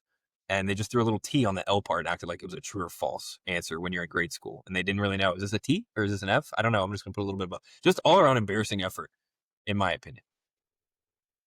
Last couple honorable mentions. I'll concur. Relatively new logo, too. I appreciate you 2021. pulled the most updated one. Thank you, Colin. That's beautiful. Yes, sir. Last couple honorable mentions, and then we'll get on with the real list. So out of the Patriot League, the Holy Cross Crusaders. I'll say it again. A little slower this time for the folks in the back. Patriot League, Holy Cross Crusaders. I don't know if there is a more America First conference to university tandem going right now than that too, or even in the past 100 years. So just unreal stuff coming out of Worcester, Massachusetts, and then Worcester. Worcester. There it is. Worcester. There it is. And I like that retro 82, 88, but we got to go present day. So last honorable mention out of the Mountain East Conference, you know them and you fear them, from Philippi, West Virginia, the now defunct Alderson Broadus Battlers. Rest in peace. Many Loudoun County high school athletes continued their illustrious and storied athletic careers at this prestigious university. My brother Will Turns being one of them, and against other schools in this prestigious conference. Mascot nickname, Skirmish. Oof. What a setup. So whenever we get a chance on this show to pay homage to the AB Battlers, that's what we're going to do. Legend status. Okay. So moving on to top 5 list territory, and this will go a little quicker, I promise. Out of the American East, Comlo. And I got to say, this conference, as you've already shown us, is absolutely loaded with great logos. Oh my gosh. If you aren't familiar, head on over to sportslogohistory.com. They were a great partner of the show as we put together this list and prepared for this segment. So I put the American East Conference head to head against any other conference on average in terms of overall logos. They just know how to produce great logos year in, year out. It's what they do. Highest average score per conference has to go to the American East. But at the cream of the crop in this heavy conference is New Jersey Institute of Technology, aka the NJIT Highlanders, coming in at number 5. They're just Absolutely beautiful logo design.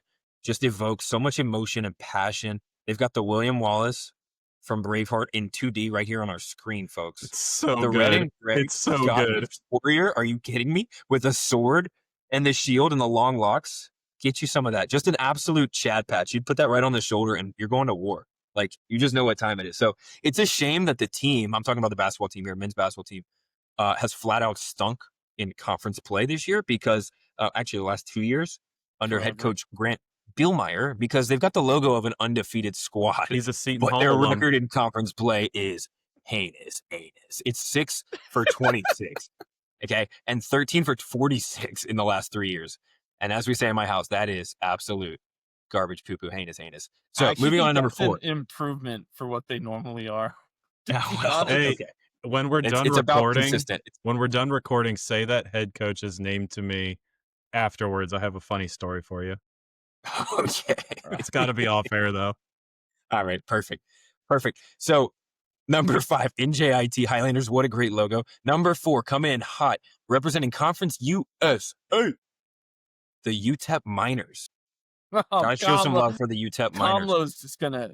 He's not completely gonna make. clean. He can't stand up for hours. We have had UTEP mentioned in probably 8 logo. straight shows. Oh my gosh! Great. When we talk about logo design, this could easily be number 1. There's not many that are better. Just completely clean from all angles. The color scheme for UTEP, just perfect. All of it. The action-packed still shot of this absolutely rugged. Yeah, you got it, Kamlo. Just totally sun-beaten, leather-necked Chad. Absolutely just mogging all the other little soy boys in the party. All the girls want to get with him. All the guys want to be him. They actually say, I didn't come up with this. This is what they say. The legend of Paul Bunyan was created after him. So just perfect stuff here. 10 out of 10. Would recommend. He'd be higher ranked, and this is why I kind of put him at a 4. They'd be higher ranked if people knew, like if you took away that UTEP Miners on the underneath it, I don't think people know what's going on there, so they just don't know what's happening. So you got to have the name in there. To me, that kind of docks you a little bit, but overall, just the beautiful pickaxe structure. So, all right, moving on to number 3, American Athletic Conference, and this is I'd be surprised if I'm the only one with these guys in here, but Tulane, Wichita State Shockers, baby. Oh, showing a little love to this the is Wichita what they State do with their Shockers. games, by the way. In the You have stands, to. they throw up the shocker. Like You have to. That's their whatever claw. Look or at the evolution of this horn. logo, by the way. This is a perfect logo based on the criteria provided. Like the Bill Parcells intangibles, logo. intangibles. Yeah, Look at that guy. That's not the current there, one, by the way. but that one rips. That's great. That's what I have. That's the best one. Yeah. That's what This every logo, student looks like. Exactly right. That's exactly where I'm going with this. So it's a black sweater donned by a good old corn and American beef-fed Kansas boy with wheat in his hair and teeth. And what picture more aptly encapsulates the character and the grit of a public university in America's heartland than this one right here? I see this logo, and it literally looks like a cartoon depiction of Wichita State men's basketball guard, number 31, Ron, say his name, Baker. Ron Baker. From the 2014-2015 Elite 8 team that also rostered a guard by the name of, wait for it, Fred Van Vliet, now on the Houston Rockets on that same squad. And they went 30-5 on the year as they lost in the Elite 8 too. Anybody? Pat Connaughton led Notre Dame. Pat Connaughton, yeah. Pat Connaughton now with the Charlotte Hornets in the NBA, mind you. Charlotte Hornets, also a great logo, but Wichita State Shockers, that's why we're here. That's a great logo, really just a great fit for the school. Hey, Kamala, who was Pat Connaughton drafted in the Major League Baseball draft by? Oof. Was it the only Baltimore team you Orioles? pay attention to. It's your Orioles, yes. Instead, Was it the hell Orioles? no to that. Thank you. We go play in the NBA. Thank Yeah. you. Oh my gosh, what a great trivia question. All right, moving on to Sunbelt Conference, Kamlo, if you can get there in time. At number 2, it's the Coastal Carolina Chanticleers. Very good. Mispronounced Chanticleers. It's a tougher version, a more ostentatious iteration of the South Carolina Gamecocks. So we had the Shockers at number 3. We've got the Gamecocks, or the Chanticleers, actually. We're talking Gamecocks here. At number 2. Some would say, actually, it's a meatier, beefier, Hey, look at those guns. thicker, girthier Gamecock than its in-state neighbor just 125 miles to the west. Overall color scheme for the geographic region, the panache, the flamboyancy, the pageantry. It's textbook how-to guide on a logo done right, and you throw in the teal turf at Brooks Stadium, ball game, okay? Ball game.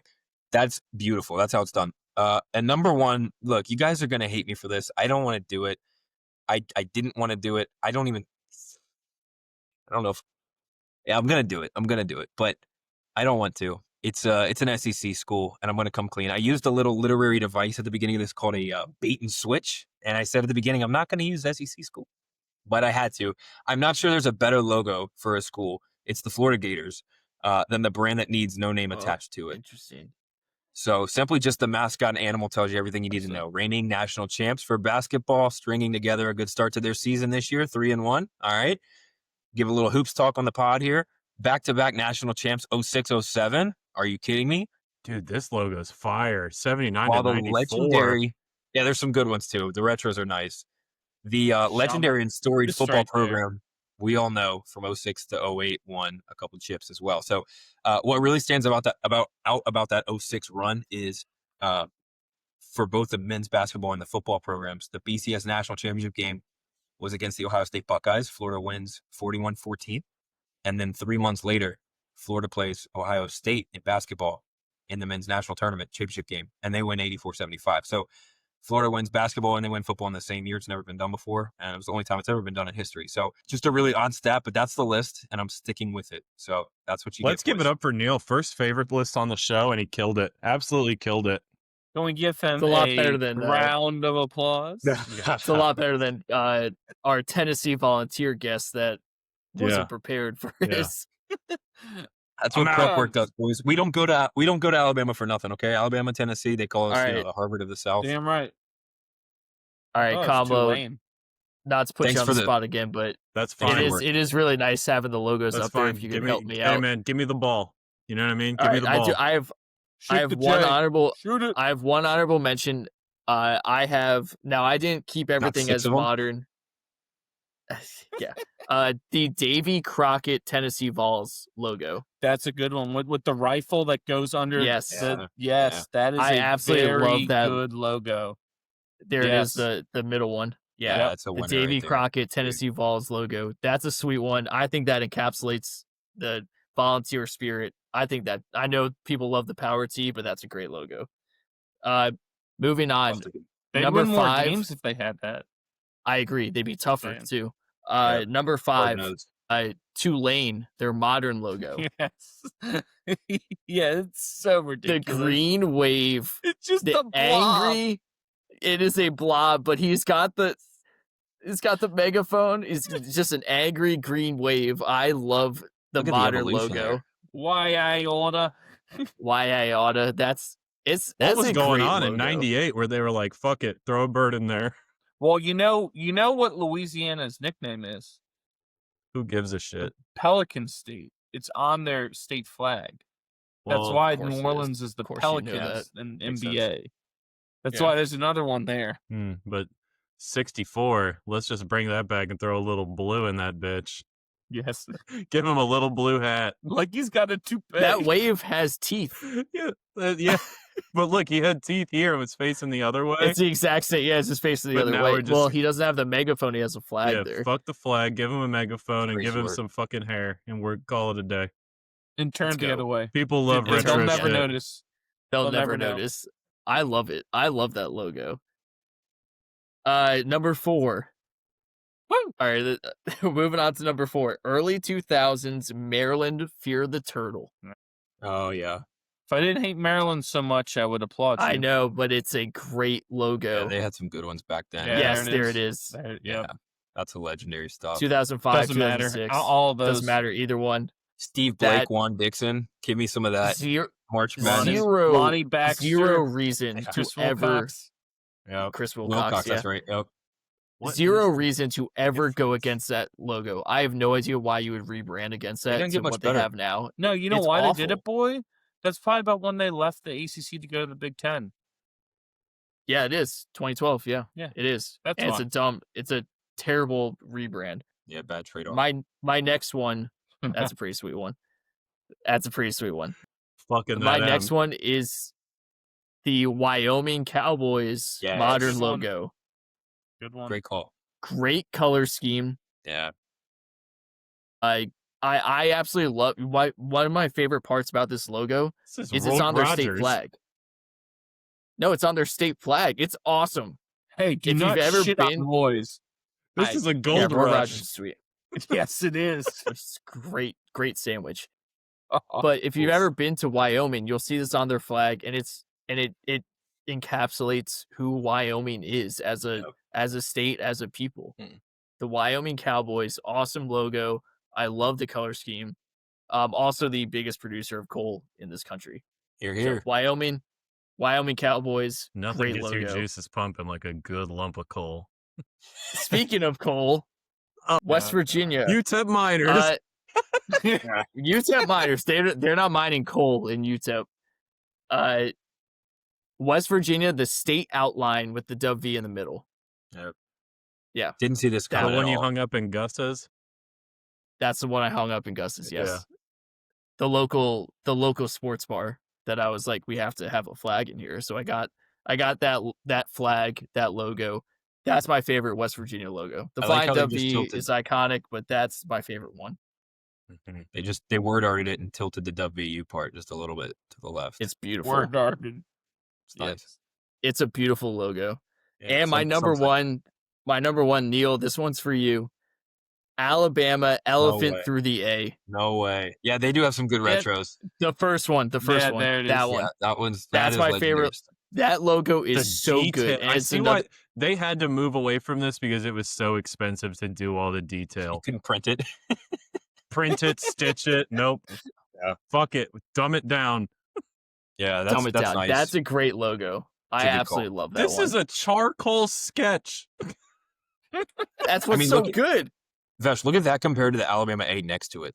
I know the script, the soft little script. Give me the elephant. We need to get back to the elephant. DeBoer's teams, if you want to be tough again, that's a great logo. I always like that one. That's a good one. That's also a great one. I like the original, but that one is also I would use that one as well because it's that looks very like much we're gonna like line Maryland. up between the tackles and just bang it out for 60 minutes. Yeah, this is Alabama football. This is Bear Bryant. Mm-hmm. Yeah, this is Nick Saban. Good list. Smash Mouth. Let's go. All right, Nick. Good list, Vesh. So I have one honorable mention, and this will be controversial as well. Is the Notre Dame Fighting Irish, and part of the reason one is that you can see that hockey one that he scrolled by.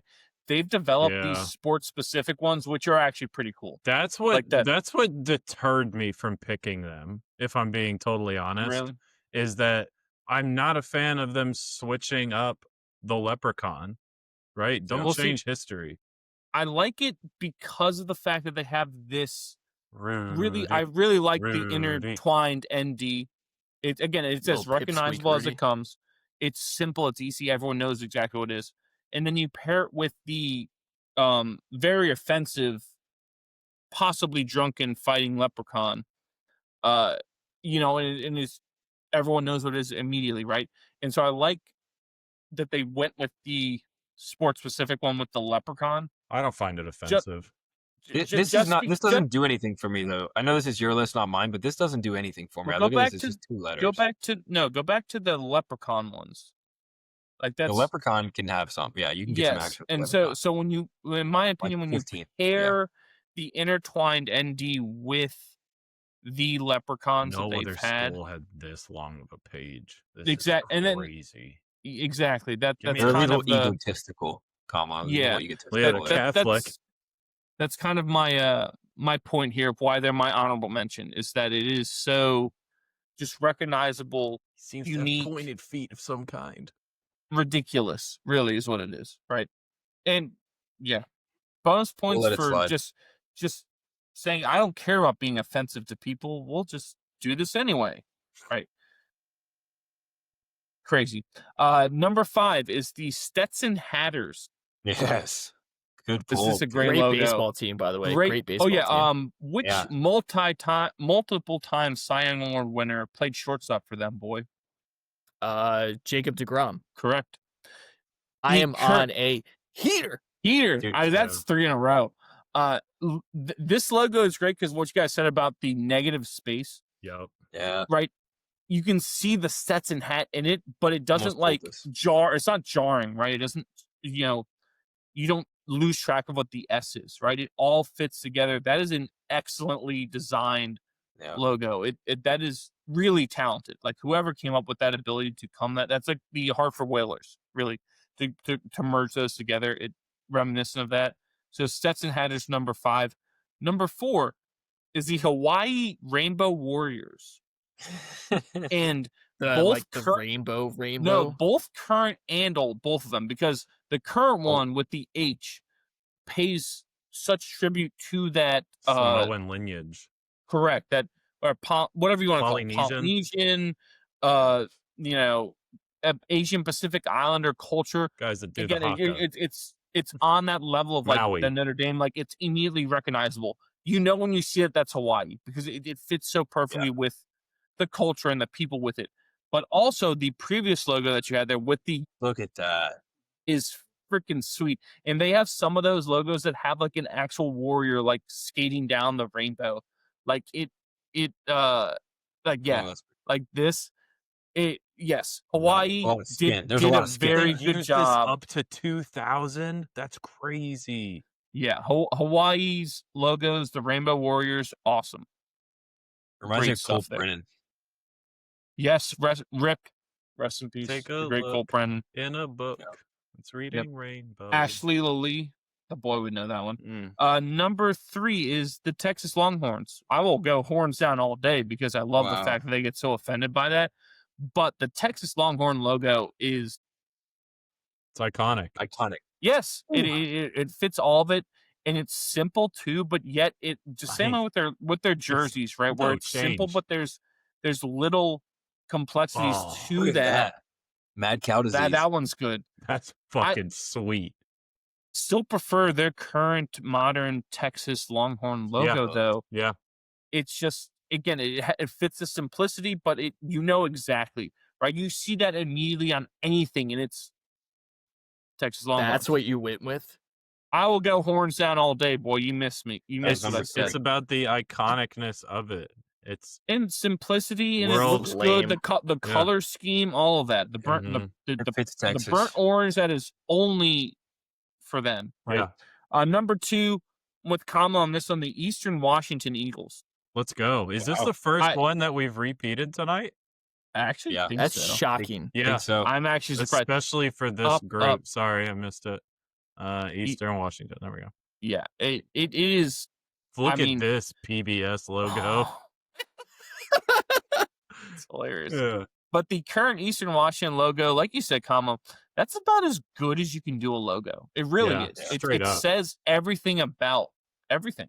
Right, you're the Eagles. Been using it for, but you're from Eastern Washington University, and done. Like it's so simple. You get all the colors in it. An eagle is fucking awesome. Hell yeah, perfect. It is. Red turf. It is perfect in every way.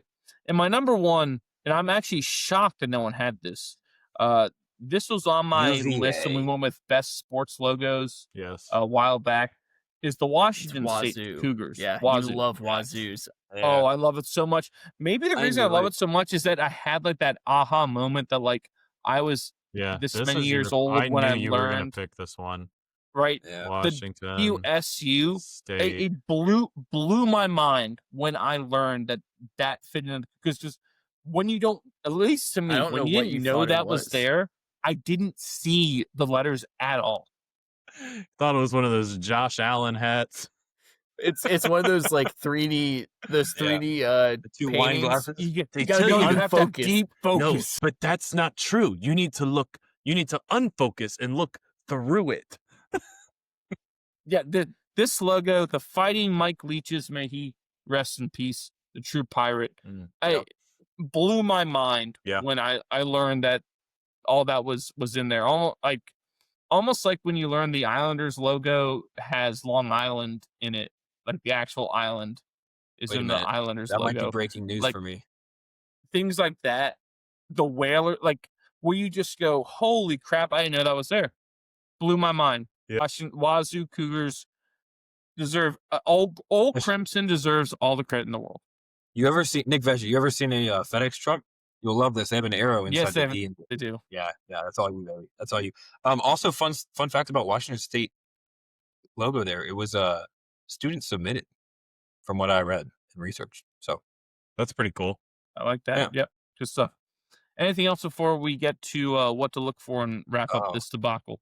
No, we need. I fact checked you on the Islanders logo, and indeed, it's there, right? Yeah. Nick doesn't feel to be fact checked by Neil. I'm swallowing up.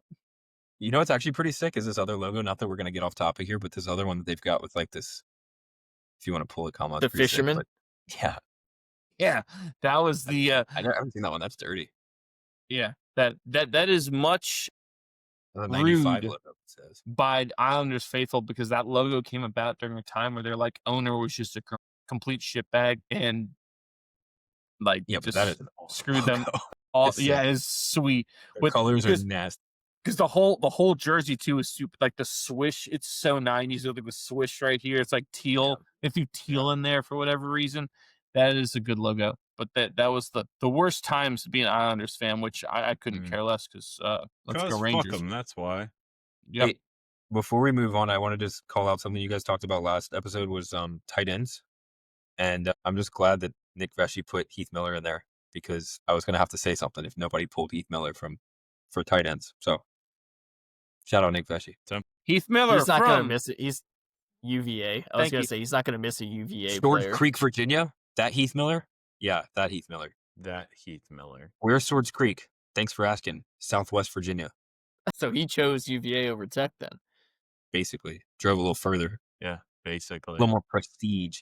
Get away from home a little bit. 2x Super Bowl champ, Heath Miller, graduate of the University of Virginia. Thank you. Which has almost 40 national championships. And how many does Virginia Tech have, boy? Ugh. I believe they're still looking for that first one. They have a trophy case reserved for it. But they're still searching for that first one. Thank you. One other note from last episode I wanted to bring up. Chris Cooley, honorable mention, and doesn't get talked about enough. Whether you like him or not, you brought him up. I know. Big douche. What I was gonna say was the nude photo shoot he did doesn't get talked about enough, and I don't know if you guys. I'll refer you to my previous point. Okay, to promote Redskins football at a time when the team was suffering, just garbage for years at a time, really brought the term tight end to life. I thought so. It's the same Chris Cooley who got a Washington cheerleader fired because he was banging her and then he married her. And I'm pretty sure she ended up teaching our art class at Simpson Middle School. Delicate Shout way out to we bring that up. Shout out to JL Simpson Middle School. We had a NFL Redskins cheerleader substitute art teacher. Used to be a Chargers cheerleader until she broke her pelvis. Jesus Christ. Thank you, Brian Fantana. He just pointed to your boobies. She did. All right, moving on to what to look for. Brought to you as always by DB Cookie Co. I'm sure our sponsor will love this plug here now. Yeah. Appropriately timed as a woman-owned business. As a woman-owned business, they will love this. Looking for the perfect way to stand out at the next event you are hosting? Well, custom cookies are a timeless way to have everyone still buzzing even after they leave. Look no further for your cookie needs than DB Cookie Co. Follow them on Instagram at DB Cookie Co. and message them to order yours today. Whether it is a bridal shower, birthday, engagement, or baby shower, their team will work with you to make all your cookie dreams come true. DB Cookie Co. for the sweetest moments. Boy, give them something to look for. Well, usually I go with some good college football action, but since it's SEC Cupcake Week, there's not a lot of great games, but there is USC Oregon. That's the biggest game on the docket this week, biggest playoff implications. So that's the game I'm watching. As a disgruntled Bama fan, I'm at least grateful that you agree that the SEC provides the best entertainment value for a good college football weekend. Yeah, I was going to say, that was a backhanded compliment, by the way, boy. You Freudian slipped with your supposed anti-SEC. I'm not anti-SEC. I want people to be realistic. I said air quotes. I said supposed. All right. I just want people to rank things where they should be ranked. Disgruntled Bama fan, give the people something to look for. So we got a hot one coming up Saturday, 11/22, 1:30 p.m. It's in the West Gym, Side A, at Valleydale Baptist Church here in Birmingham, Alabama. The visiting team Hawks are going to take on the home team Pelicans in a K-5 and first grade upward basketball matchup. First game of the season. Head coach, disgruntled Bama fan, and the two young disgruntled Bama fan juniors are going to be lacing them up on the hardwoods to kick off this season. And we got a real shot to make a run at this thing, So tune in. There might be a Facebook live stream link. I don't know. I can drop that in the chat later for all the viewers and listeners across the Southeast and Mid-Atlantic. But yeah, we're looking to get off to a hot start, get out of the gates and get rolling. So I expect there to be people on the floor burns, slapping the floor, getting the stance. I expect you yelling, get in the stance. My Get in the stance. little elbows. So that's what I'm watching. Are you coaching because you want to, or because this is some community service thing, or some like thing your wife was like? Yeah, what you can't see at the bottom, it doesn't capture on camera, is I have this giant ankle bracelet on for community service I'm supposed to do. So yeah, that's all. No, yeah, I'm looking forward to coaching. I coached my boys last year, and my oldest son Henry, he's 7 now. But I got him on the team with Jackson, who's 5. So it's pretty cool to have them both on the same team, and easy for me as the parent. So, be fun, be a good time. I've told them only one game you got to drive to. Had so many bad coaches along the way. I'm just trying to do the opposite of those guys. So. I love it. Kamlo. I don't really have a whole lot on the horizon. You know, we're still a little ways away from Army Navy, but with the, you know, the jersey reveal today, that's really what I'm most looking forward to. But I guess in the next week, I'll probably just be watching a lot of hockey. Alex Ovechkin's on an absolute heater. He just recently passed Gordie Howe for most goals scored in a single arena. And he's because obviously he's played his entire career in Washington, playing in the MSI Center, the Verizon Center, the Capital One Arena, whatever you want to call it. But he's netted a bunch of fucking goals. Yeah, whatever it is. Who gives a shit? It's old news, baby. We're on the Capital One Arena. Who gives a shit? Yeah, gold jacket, green jacket. Who gives a shit? But yeah, so I think I'm just gonna be watching a lot of hockey. I want to reconnect with what's going on there with how hot the Patriots have been lately. I've been neglecting what's been happening on the ice, and so I think I'm just going to be tuning into a lot of hockey this week. So, boy, great call. Like, we starting to get hot. Better watch out. Rest of the NHL. So I do have a hockey thing for you here, Kamlo. On Saturday night, rematch of the last 2 Stanley Cup Finals. Edmonton Oilers will travel to Sunrise to take on the Florida Panthers. Saturday night at 7, which is Panthers. Cool. But the other one I have here, and I'm surprised, Kamlo, I don't know why I thought you might have this, is the game. Number 10, 9-0 Harvard will travel to number 25, 7-2 Yale on Saturday at noon. Let's go. It's the 150th anniversary of the first meeting between the two schools. Yale leads the all-time series 71-61 in 8. I love that there's 8 ties or disputed ones. That's an asinine number of that. The winner of this game, though, will earn the Ivy League's automatic bid to the FCS playoffs. And this is the first year that the Ivy League will send a champion to the playoffs, because this is the first time that the Ivy League board last December voted to allow their champion to play postseason games, because normally they're not allowed to. You play your games and you're done. But the winner of this game, I believe it's at Yale, will play in the FCS playoffs, which is pretty cool. It's a big deal. Have it. It's a tradition. Yes. I got something I'd like to ask you, boys, in central part of Virginia there, if you don't mind. It's related to little minor league ball, and there's a new park being developed in Richmond for the Flying Squirrels. What is the latest and greatest for any of my on-the-ground reporters there? What do you guys know? I see updates, but they unveiled their new rebrand, if you call it CarMax Park. Yeah. Yep. Sad. It's our DGen Gambler works for them, by the way. CarMax, not the Squirrels. That's Pittis. Thank you. Yeah, let's just dox him. You're right. Yeah. Just totally dox him. He doesn't. We can't gamble allow anymore. A gambler to be associated with baseball, right? I mean, he doesn't gamble anymore. Yeah. Who's Emmanuel Classe? He didn't gamble. Congratulations on your engagement. Yeah, there you go. Congrats on your engagement. Yes. CarMax Park. It's ready. They're redoing that entire area. By the way, VCU has signed on to play all their home games at CarMax Park. Nice. Good. So that's pretty cool for VCU.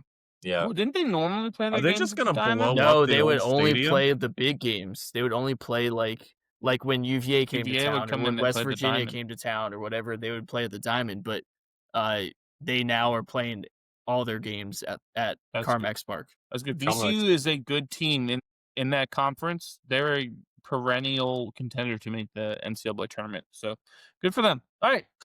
I think I read the old park's going to be demolished and then rebuilt for use apartments kind of thing, condos, apartments. Which makes sense. Sounds about right. Gentrification, man. taking all the character out. Well, boys, thanks for having me on. This was a blast. It was a good time. Thanks for being here. Yep. Exactly. Yeah, so that's going to do it for us here at What Caught My Eye, or WCME Sports. As always, I am the host, the coach Nick Vesci, boy Stephen Vesci, the man Stephen Comlo. Big thanks to our Disgruntled, bag-headed Alabama resident and fan and alumni, by the way, Bobby Neal over there. Don't forget to follow us on all of our socials. That's on X, Instagram, Facebook, Twitch, TikTok, Snapchat, and Threads at WCME Sports. WCME_sports. All of our episodes drop every Wednesday at noon on Spotify, YouTube, and iHeartRadio. And all that information can be found on our website, WCMEsports.com. Don't forget, be decent to each other. Have a good one, and we will see you next time. Take care, Guatemala.